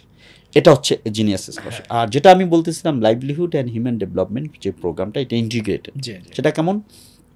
সেটা মনে করেন একজন কোনো শিল্পপতি, সে আমাদের এই জীবিকা এবং মানব উন্নয়ন কর্মসূচিতে স্পন্সর, তার জাকাত এবং সাদাকার টাকা সে আমাদের কাছে সে এগ্রি করেছে যে আমার এলাকায় আপনি এই প্রোগ্রামটা চালাবেন, ঠিক আছে? তখন আমরা ওই এলাকাটায় এলাকায় যেয়ে আমাদের বেসলাইন সার্ভে বলা হয়, বেসলাইন সার্ভে বাড়িতে বাড়িতে যায়। বাড়িতে যেয়ে আমরা নিড অ্যাসেসমেন্ট করে আমরা বের করি যে এই এলাকায় কে জাকাত রিসিপিয়েন্ট, তার পারিবারিক অবস্থা, এইটা সেটা অনেক কিছু আমাদের একটা ফরম্যাট আছে। ওটা দিয়ে আমরা বেসলাইন সার্ভে করে নিড অ্যাসেসমেন্ট করে আমরা বের করি। এই সেন্টার ফর জাকাত ম্যানেজমেন্ট এটাই হচ্ছে বিউটি। সে বের করে হার্ডকোর পুর কারা, হত দরিদ্র যারা আলটাপুর বলা হয় তাদেরকে বের করে মনে করেন ওই কয়েকটা ইউনিয়ন নিয়ে 500 হলো, তো ওই ইউনিয়নের সেন্টার একটা লোকেশানে একটা অফিস করা হয়। ওইখানে আমাদের কিছু স্টাফ থাকে, ফিল্ড অফিসার, প্রোগ্রাম অফিসার, ঠিক আছে? এরা ওখানে থাকার পরে এই 500 লোকদেরকে আমরা ছোট ছোট স্মল গ্রুপে ভাগ করি। এটাকে বলা হয় গ্রাসরুট অর্গানাইজেশন, GRO। এই 500 ফ্যামিলি, এক একটা ফ্যামিলিতে যদি 4 জন করে মেম্বার ধরি পরিবারের সদস্য, তাহলে 2000। তো এই 2000 ফ্যামিলিকে নিয়ে আমাদের এই প্রোগ্রামটা 5 বছর ব্যাপী। আচ্ছা, তো কীভাবে করা হয়? ওই যে আমরা গ্রাসরুট অর্গানাইজেশন GROতে ভাগ করি, এক একটা ভাগে 25 জন করে ফ্যামিলিকে এক একটা গ্রুপ করা হয়। এই এক একটা গ্রুপকে নাম দেওয়া হয় শিউলি, বকুল ইত্যাদি নাম দেওয়া হয়, এবং ওদের মধ্য থেকে এরা সব মহিলা, এই পরিবারের সব মহিলা, এই 25 জন, হ্যাঁ মনে করেন এই মহিলাদের মধ্যে একজনকে সভাপতি করা হয়, আর আমাদের যে প্রোগ্রাম অফিসার আছে সে একজন, এবং আরেকজনকে সদস্য করা হয়। এই 3 জনকে নিয়ে এই 25 জন এই গ্রুপের জন্য একটা অ্যাকাউন্ট খোলা হয় কাছাকাছি একটা ব্যাংকে। আর এই এক একটা ফ্যামিলির জন্য মনে করেন একটা ফর এক্সাম্পল, এক একটা ফ্যামিলির জন্য আমরা 1 লাখ টাকা বরাদ্দ দিলাম, তাহলে 25 জনের জন্য কত লাখ? 25 লাখ। এই 25 লাখ টাকা ওই অ্যাকাউন্টে চলে যাবে। যাওয়ার পরে ওইখানে যারা প্রোগ্রাম ম্যানেজার আছে তারা ওদেরকে নিয়ে বসে বলে যে খালা বলেন আপনার কি একটা ইনকাম জেনারেটিং অ্যাক্টিভিটিস যেটার মাধ্যমে আপনাদের আয় হবে, কি করলে আপনারা আয় করতে পারবেন। প্রত্যেকের পরামর্শ দেওয়া হয়, তারপরে ওরা যা বলে সেটা আবার ভ্যালিডেট করা হয়, সার্ভে করা হয়, বা আবার খবর টবর নেওয়া হয় আসলে তার স্কিলটা আছে কিনা। স্কিল না থাকলেও অসুবিধা নেই, আমাদের স্কিল ডেভেলপমেন্টেরও প্রোগ্রাম হয় এখানে। ওই যে আমি ইন্টিগ্রেটেড বলছি। তো তারপরে করে কি তাদেরকে ওই যে কেউ বলে যে আমার স্বামীকে একটা ভ্যান কিনে দেন, তখন মনে করেন ওই অ্যাকাউন্ট থেকে তার নামে তো 1 লাখ টাকা বরাদ্দ আছে। আমাদের একটা টার্গেট থাকে মনে করেন যে 50% টাকার ইনকাম জেনারেটিংয়ে ব্যয় হবে, আর 50% টাকা তার যে নিডস, মনে করেন তার সেফ ড্রিঙ্কিং ওয়াটার ব্যবস্থা নাই, একটা টিউবওয়েল করতে গেলে ওখানে খরচ আছে, তারপরে তার সেফ স্যানিটেশন নাই, এখানে ভালো টয়লেট, পাকা টয়লেট নাই, তাকে একটা পাকা টয়লেট করে দেওয়া হয়। তারপরে তার ওইখানে ইন্টিগ্রেটেড বলছি না, তোর ছোট বাচ্চা আছে, ওই বাচ্চা তো হত দরিদ্র, তারা তো স্কুলে পাঠায় না, তো এই বঞ্চিত শিশুদের জন্য মক্তব করা হয়। ওই মক্তবে ও যায়, ওর জন্য ড্রেসও দেওয়া হয়, প্রতিদিন ওখানে একজন টিচার রাখা হয়, ও যায় ওখানে বাংলা, ইংরেজি, অঙ্ক, আরবি, এই 4টে সাবজেক্ট শেখা ম্যান্ডেটরি, একদম প্রি স্কুলিং যেটা বলে না, ওই যে শহরে আমরা যেটা বলি নার্সারি, তারপরে কেজি বলি না, ওই শিক্ষাটা এখানে শেখানো হয়। শুধু তাই না, ওদেরকে ওরা যেহেতু ম্যাল নিউট্রিশনে ভোগে, ওদেরকে যেদিন ক্লাসে যাবে ওই দিনই পুষ্টিকর খাবার দেওয়া হয়, একটা কলা, একটা আপেল, একটা অরেঞ্জ। আপনি চিন্তা করেন ওই বাচ্চাটার জন্য এটা তো বিশাল, কিন্তু এবং আবার লেখাপড়া শিখছে, আবার ওখানে গেলে একটা খাবার পাওয়া যাবে, তো ও কি অ্যাবসেন্ট থাকবে? ও তো সকালে হলি আর মাকে বলবো মা আমি মক্তবে যাব। তো এইভাবে ওদেরকে টিচিংটা দেওয়া হয়, শিক্ষাটা দেওয়া হয়, বুঝতে পারছেন? আপনি যদি এই বাচ্চাদেরকে একটু শিক্ষা দেন, ও কিন্তু নিজে থেকেই এরপরে স্কুলে যেতে পারে, প্রাইমারিতে যাবে স্কুলে। আচ্ছা, তো এইটা করা হয় মক্তব। আর একটা করা হয় এই যে এভাবে প্রত্যেকে জিজ্ঞাসা করে সে যেটা পারবে সেই অনুযায়ী টাকা তুলে ইনকাম জানেন। কেউ কেউ বলে যে আমি একটা জমি লিজ নেব, তো যে লিজের জন্য কত লাগবে 20,000 বা 25,000, তাহলে টাকা তুলে ওই লিজের জন্য যে মালিক জমি তাকে দিতে হবে। ও 1 বছরের জন্য এটা লিজ পাবে, ও চাষাবাদ করবে, ওর হাজবেন্ড চাষাবাদ করলে যখন ফসলটা উঠে যাবে, বছরে তো 2-3টা ফসলও হয়, তখন চিন্তা করেন এক একটা ফসলে সে অনেক টাকা চলে আসতেছে।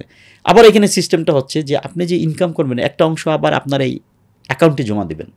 আচ্ছা, ব্যাপারটা বুঝছেন?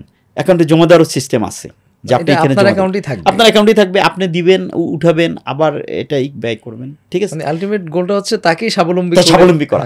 আর একটা হইছে ওই যে হিউম্যান ডেভেলপমেন্ট বলছি, একটা হইছে মক্তব, আর একটা হইছে এই যারা গরিব, মনে করেন ওই ফ্যামিলির যে পুরুষটা আছে, যে মহিলাটা আছে, এদের বয়স হয়তো 40, 45, 35 বা 50, 55, ছোটকাল থেকেই তারা স্ট্রাগলের ভিতর মানুষ হয়েছে। তারা ওই রকম শিক্ষা পায়নি যে একটা সূরা মুখস্থ আছে, অথবা দোয়া দুরূদ মুখস্থ আছে, অথবা নামাজ কিভাবে পড়তে হয়, এরকম অনেকে জানেই না। শুধু নাম শুনছে, আল্লাহ নাম শুনছে, মুহাম্মদ সাল্লাল্লাহু আলাইহি ওয়াসাল্লাম নাম শুনছে, ইসলামের যে অন্য যে বেসিক যে এটা নিয়ম কানুন, এটা থেকে তারা মাহরুম। তাদের জন্য সপ্তাহে 2 দিন সন্ধ্যার পরে তারা ক্লাসে আসে, ওরা কুরআনিক ক্লাস বলা হয়, ওখানে আসলে পরে তারা ওইখানে তাদেরকে শেখানো হয় অন্তত নামাজ পড়ার জন্য যেসব সূরা দরকার, দোয়া দুরূদ পড়া দরকার, এটা শেখানো। তাহলে কি হবে? এটা হচ্ছে হিউম্যান ডেভেলপমেন্ট। ও যাতে সৎ পথে থাকে, ভালো পথে থাকে, ওর বাচ্চাটাও ভালো পথে থাকে, এটা হচ্ছে হিউম্যান ডেভেলপমেন্ট। কারণ এরা সমাজের জন্য একটা অ্যাসেট হোক, সমাজের জন্য একটা বোঝা না হোক। আরেকটা চমৎকার সিস্টেম হচ্ছে ওই পরিবারে যদি একটা ছেলে স্কুল ড্রপ আউট হয় থাকে, 16-17 বছর বয়স, ঘুরে বেড়াচ্ছে, তেমন কোনো কাজ করছে না, এরকম আছে না? তাকে আমরা আইডেন্টিফাই করে তাকে আমরা ভোকেশনাল ট্রেনিং স্কুল আছে সেন্টার ফর জাকাত ম্যানেজমেন্টের, সেখানে ভোকেশনাল ট্রেনিংয়ে পাঠাইয়ে ওকে ড্রাইভিং শেখানো হয়। ড্রাইভিং শেখানো শুরু শেষ না, ওকে লাইসেন্স করে ওর হাতে ধরিয়ে দেওয়া হয়, যাও এখন ইন্টারভিউ দিয়ে তুমি একটা কর্মসংস্থানের ব্যবস্থা করো। ওরে ইলেকট্রিক কাজ শেখানো হয় ওই ভোকেশনাল ট্রেনিং থেকে, শিখিয়ে ওকে ইলেকট্রিক টুলস বক্স দিয়ে দেওয়া হয় যে তুমি এখন সেলফ এমপ্লয়মেন্টে চলে যেতে পারবা। এইভাবে ওই একটা ফ্যামিলিকে আর করা হয় কি, এই পুরো 500 ফ্যামিলির জন্য একটা হেলথ সেন্টার করা হয় ওখানে একজন আমাদের প্যারামেডিক্স থাকে। সাধারণত আমরা যারা এই নার্সিং ইনস্টিটিউট থেকে পাশ করা এদেরকে আমরা নেই, প্যারামেডিক্স থাকে। থাকার পরে ওর সাথে একজন অ্যাসিস্ট্যান্ট থাকে, আর সপ্তাহে আমাদের সাথে কন্ট্যাক্ট থাকে এমবিবিএস ডাক্তার, সাধারণত আমরা মহিলা ডাক্তার, যেহেতু ফ্যামিলির মহিলা ডাক্তার হলে সুবিধা, অথবা পুরুষ যেখানে মহিলা পাওয়া যাবে, অথবা 2 জন সপ্তাহে একদিন এসে তারা ওদেরকে প্রেসক্রাইব করে। ওরা সবাই আসে, দেখায় যার যে অসুস্থতা, ওরা প্রেসক্রিপশন দেয়। আর ওই প্যারামেডিক্সের কাছে আমরা ঢাকা থেকে ঔষধ পাঠাই, ওখানে ঔষধ থাকে। এই 500 ফ্যামিলি এই 5 বছর ওরা পুরা একটা বিনা টাকায় ফ্রি ওরা ট্রিটমেন্ট ফেসিলিটিস পাচ্ছে। জ্বর হলো, ওদের কাশি হলো, পেটে ব্যথা হলো বা কিছু একটা হলো, ওরা এখানে এসে ফ্রি মেডিসিন পাচ্ছে, ডাক্তারকে দেখাইতে পারতেছে, ডাক্তার একটা প্রেসক্রাইব করে দিচ্ছে, ওখানে ঔষধ পাচ্ছে। আবার যদি এর মধ্যে যদি কেউ খুব বেশি অসুস্থ হয়ে যায়, তাকে সার্জারি দরকার, করা দরকার, তাকে উই ডোন্ট লিভ দেম, আমরা তাকে প্রয়োজন বোধে ডিস্ট্রিক্ট হসপিটাল না হলে ঢাকা, আমরা তাকে কিউর করেই ছাড়বো ইনশাআল্লাহ, যদি আল্লাহ তাকে হায়াত থাকে। টাকার জন্য আমরা উই ডোন্ট লিভ দেম। এই যারা আমাদের এই প্রোগ্রামের ভিতরে চলে আসে, রেফারেল সিস্টেম, অর্থাৎ তাকে মেডিকেল ডক্টর যদি রেফার করে ট্রিটমেন্টের জন্য কোথাও, আমরা সেখানেও খরচ বিয়ার করি, এটাও এই জাকাত সাদাকার অর্থ দিয়ে। এবং তার ঘরটা ভেঙে গেছে, ঝড়ে হইতে পারে, ঘর থেকে পানি পড়ে, এই যে রিনোভেশন দরকার ঘরটা, এটাও আমরা করে দিই, রিনোভেশনের কাজও করি। তার হঠাৎ করে তার সেই 2টা গরু কিনেছে ইনকাম জেনারেটিংয়ের জন্য, 2টা ছাগল কিনেছে কয়েকটা, হঠাৎ করে ছাগল গরু মারা যেতে পারে, আবার একটা গরু কিনে দেয় বা একটা ছাগল কিনে দেয়, যাতে করে সে ইনকাম জেনারেটিং এই উপায়টা, মাধ্যমটা যাতে না হয়, বন্ধ না হয়। ঠিক আছে, এই জন্য আমরা এটাকে বলি ইন্টিগ্রেটেড, অর্থাৎ শুধু টাকা দিয়ে আমরা তাকে ছেড়ে দিলাম, সুপারভাইজ করলাম না, মনিটর করলাম না, তাকে অ্যাডভাইস করলাম না, গাইড করলাম না, তাহলে কিন্তু এই হারিয়ে যাবে সে। কিন্তু আমার সবচেয়ে ইন্টারেস্টিং কি জানেন মাহমুদুল হাসান ভাই, আমার সাথে অনেক রিচ পিপলের সাথে বিভিন্ন ইন্টারাকশন হয়েছে। তারা বলেছে জাকির ভাই, একই লোক আমার গ্রামের গত 15 বছর ধরে আমার কাছে প্রতি বছর জাকাত নাই। আমি বললাম কোনো উন্নতি আছে তার কাছে? না, কোনো উন্নতি নেই। আমি এটা তো সিস্টেমের কারণে, আপনি তো টাকা দিয়ে দিচ্ছেন, ও যাই টাকা দিয়ে কি অ্যান্ড্রয়েড মোবাইল কিনলো না একটা কালার টেলিভিশন কিনলো না কয়েকদিন ভালো বাজার করে খেয়ে ফেললো, আপনি তো এটা মনিটর করার কোনো উপায় নাই, আপনার সিস্টেমও নাই। কাজেই ও মনে করে যে প্রতি বছরই তো চাচা আছে তার কাছে যাব, ভাই আছে, বড় ভাই আছে তার কাছে যাব, ও তো নিজেকে যে স্বাবলম্বী হতে হবে, হ্যাঁ, এই চিন্তাটা তো ওকে কেউ দেয় নাই। বুঝতে পারছেন তো? সেন্টার ফর জাকাত ম্যানেজমেন্ট, এই যে আমি বলেছিলাম যে ফার্স্ট যে ম্যানেজমেন্ট সার্ভিসটা দেয়, এটা ম্যানেজমেন্ট সার্ভিসটা হচ্ছে on behalf of donor, on behalf of that জাকাত দাতা। তার পক্ষে এই কাজটা এভাবে প্ল্যান্ড ওয়েতে করা হয়, অর্গানাইজড ওয়েতে করা হয়, গাইডেন্স সুপারভিশন দেওয়া হয়, স্কিল ডেভেলপমেন্টের জন্য ব্যবস্থা করা হয়, হিউম্যান ডেভেলপমেন্টের জন্য ব্যবস্থা করা হয়, যাতে করে এই হতদরিদ্র মানুষ গ্রাজুয়েশন হয়। ও একবার যদি একটু ভালো অবস্থানে চলে আসতে পারে, leave it, they will go up, ইনশাআল্লাহ। ইনশাআল্লাহ। আপনারা কি ব্যক্তি পর্যায় থেকে জাকাত গ্রহণ করে থাকেন? ব্যক্তি, কর্পোরেট হাউস, ব্যবসায়িক প্রতিষ্ঠান, সবাই। আমাদের সোসাইটিতে এই যে কর্পোরেট হাউসগুলো বা যে বিজনেস ইনস্টিটিউশনগুলো আছে, তাদের জাকাতের ব্যাপারে কিন্তু একটা ধোঁয়াশা বলি অথবা কিছুটা অস্পষ্টতা আমাদের মানুষের মধ্যে রয়েছে। মানুষ মনে করে যে ব্যক্তি পর্যায়ে আমার স্বর্ণ আছে বা আমার অ্যাকাউন্টে টাকা আছে, এটা হয়তো আমাকেই জাকাত দিতে হবে। বাট প্রাতিষ্ঠানিকভাবে ব্যবসায়িক যে সকল প্রতিষ্ঠানগুলো রয়েছে অথবা কর্পোরেট হাউসগুলো, মানে এই ক্ষেত্রে কি আপনি মানে কোনো চ্যালেঞ্জের মুখোমুখি হয়েছে? ডেফিনেটলি, আপনি খুব ভালো একটা কোশ্চেন করেছেন। যে সেন্টার ফর জাকাত ম্যানেজমেন্টের যে কয়টা অবজেক্টিভ এবং মিশন আছে, তার ভিতরে প্রথম মিশনটা হচ্ছে, অবজেক্টিভ হচ্ছে সেন্টার ফর জাকাত ম্যানেজমেন্ট, সেটা হচ্ছে টু ক্রিয়েট অ্যাওয়ারনেস, মানুষের মধ্যে অ্যাওয়ারনেস তৈরি করা, মানুষকে জানানো, দাওয়ার কাজটা করা। এই জন্য আমরা অনেক প্রতি বছর একটা জাকাত ফেয়ার করি, দেখবেন centre for zakat management Bangladesh প্রতি বছর একটা জাকাত ফেয়ার করে 2 দিন ব্যাপী।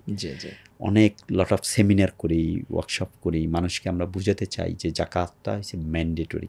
ব্যক্তির জাকাতও আছে, ব্যবসা প্রতিষ্ঠানেরও জাকাত আছে, ফসলেরও জাকাত আছে, যেটাকে উসর বলা হয়। আমরা এই প্রচারটা বেশি চালাই। তো মানুষ যদি না জানে তাহলে তো সে ইমপ্লিমেন্ট করতে পারবে না।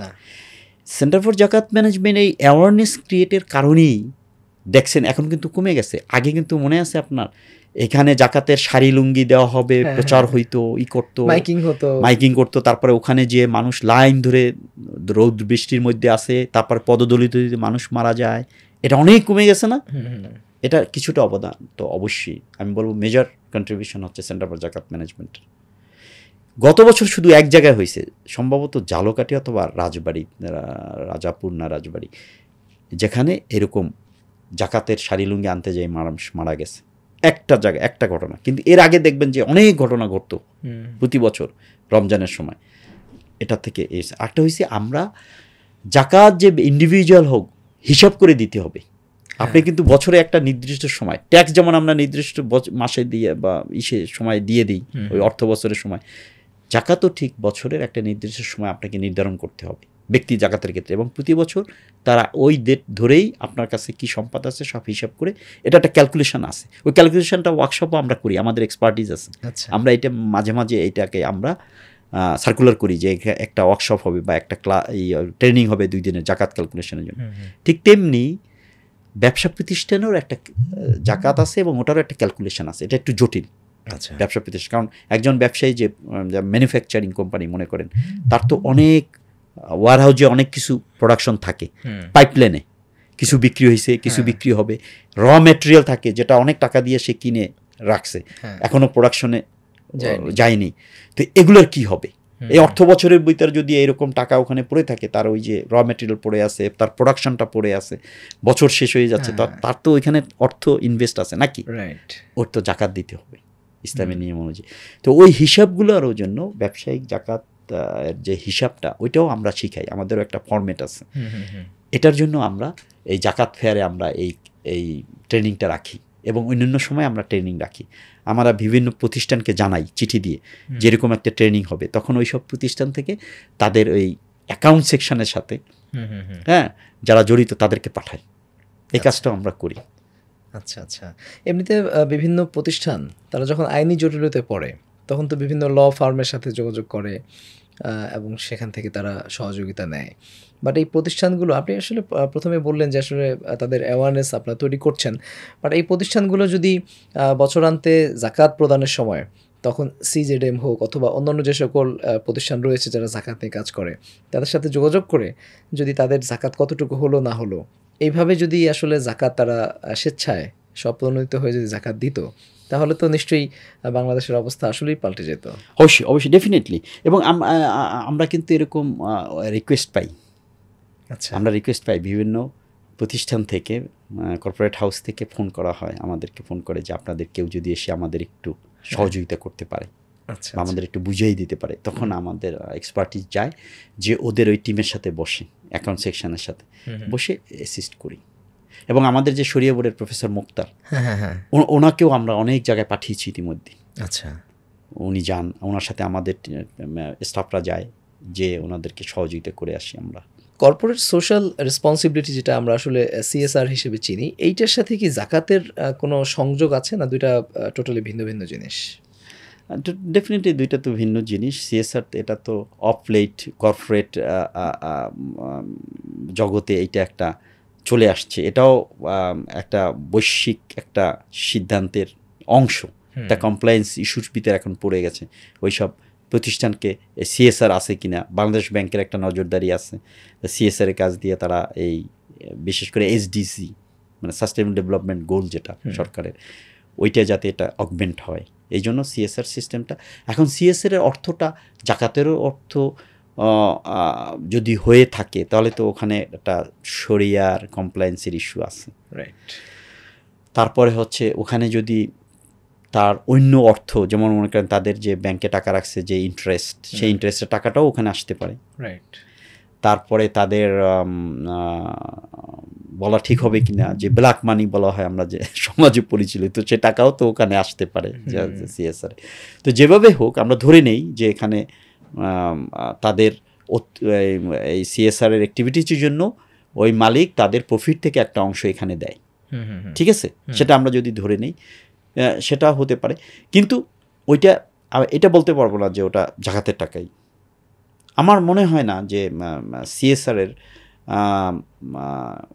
কর্পোরেট হাউস বা প্রতিষ্ঠানের মালিক জাকাতের অর্থ দিয়ে সিএসআর করেন, সেটা হয়তো করলেও উনি হয়তো আলাদা একটা হিসাব রাখবেন যে আমার এর মধ্যে কতটা জাকাতের অর্থ এবং জাকাতের অর্থ জাকাতের রিসিপিয়েন্টের কাছে আসলে যাচ্ছে কিনা, ঠিক আছে? এটা তো এনশিওর করতে হবে, হয়তো অনেকে করেন। জাকাত নিয়ে কাজ করছে এমন সিজেডএম ছাড়া আর কি কি প্রতিষ্ঠান আছে বাংলাদেশে প্রমিনেন্ট? জাকাতের আমাদের দেশে যেটা একটু আপনাকে একটু এলাবোরেটলি বলি, আমাদের দেশে আসলে যে মসজিদ মাদ্রাসা যেগুলো আছে, হ্যাঁ, বিশেষ করে মাদ্রাসা কওমি বলেন, অন্যান্য আলিয়া মাদ্রাসা বলেন, হেফস মাদ্রাসা বলেন, আমাদের দেশের মানুষ তো এই মাদ্রাসার যে যারা আছেন, আমাদের যারা আলেম ওলামা আছেন জড়িত, এরাও কিন্তু ব্যক্তির কাছ থেকে এই জাকাত নিয়ে এখানে ব্যয় করেন। তো এটা একটা ম্যাক্সিমাম জাকাতের অর্থ কিন্তু এখানে যায় মাদ্রাসাগুলোতে, এতিমদের এতিমখানা যেটা আছে এটা যায়।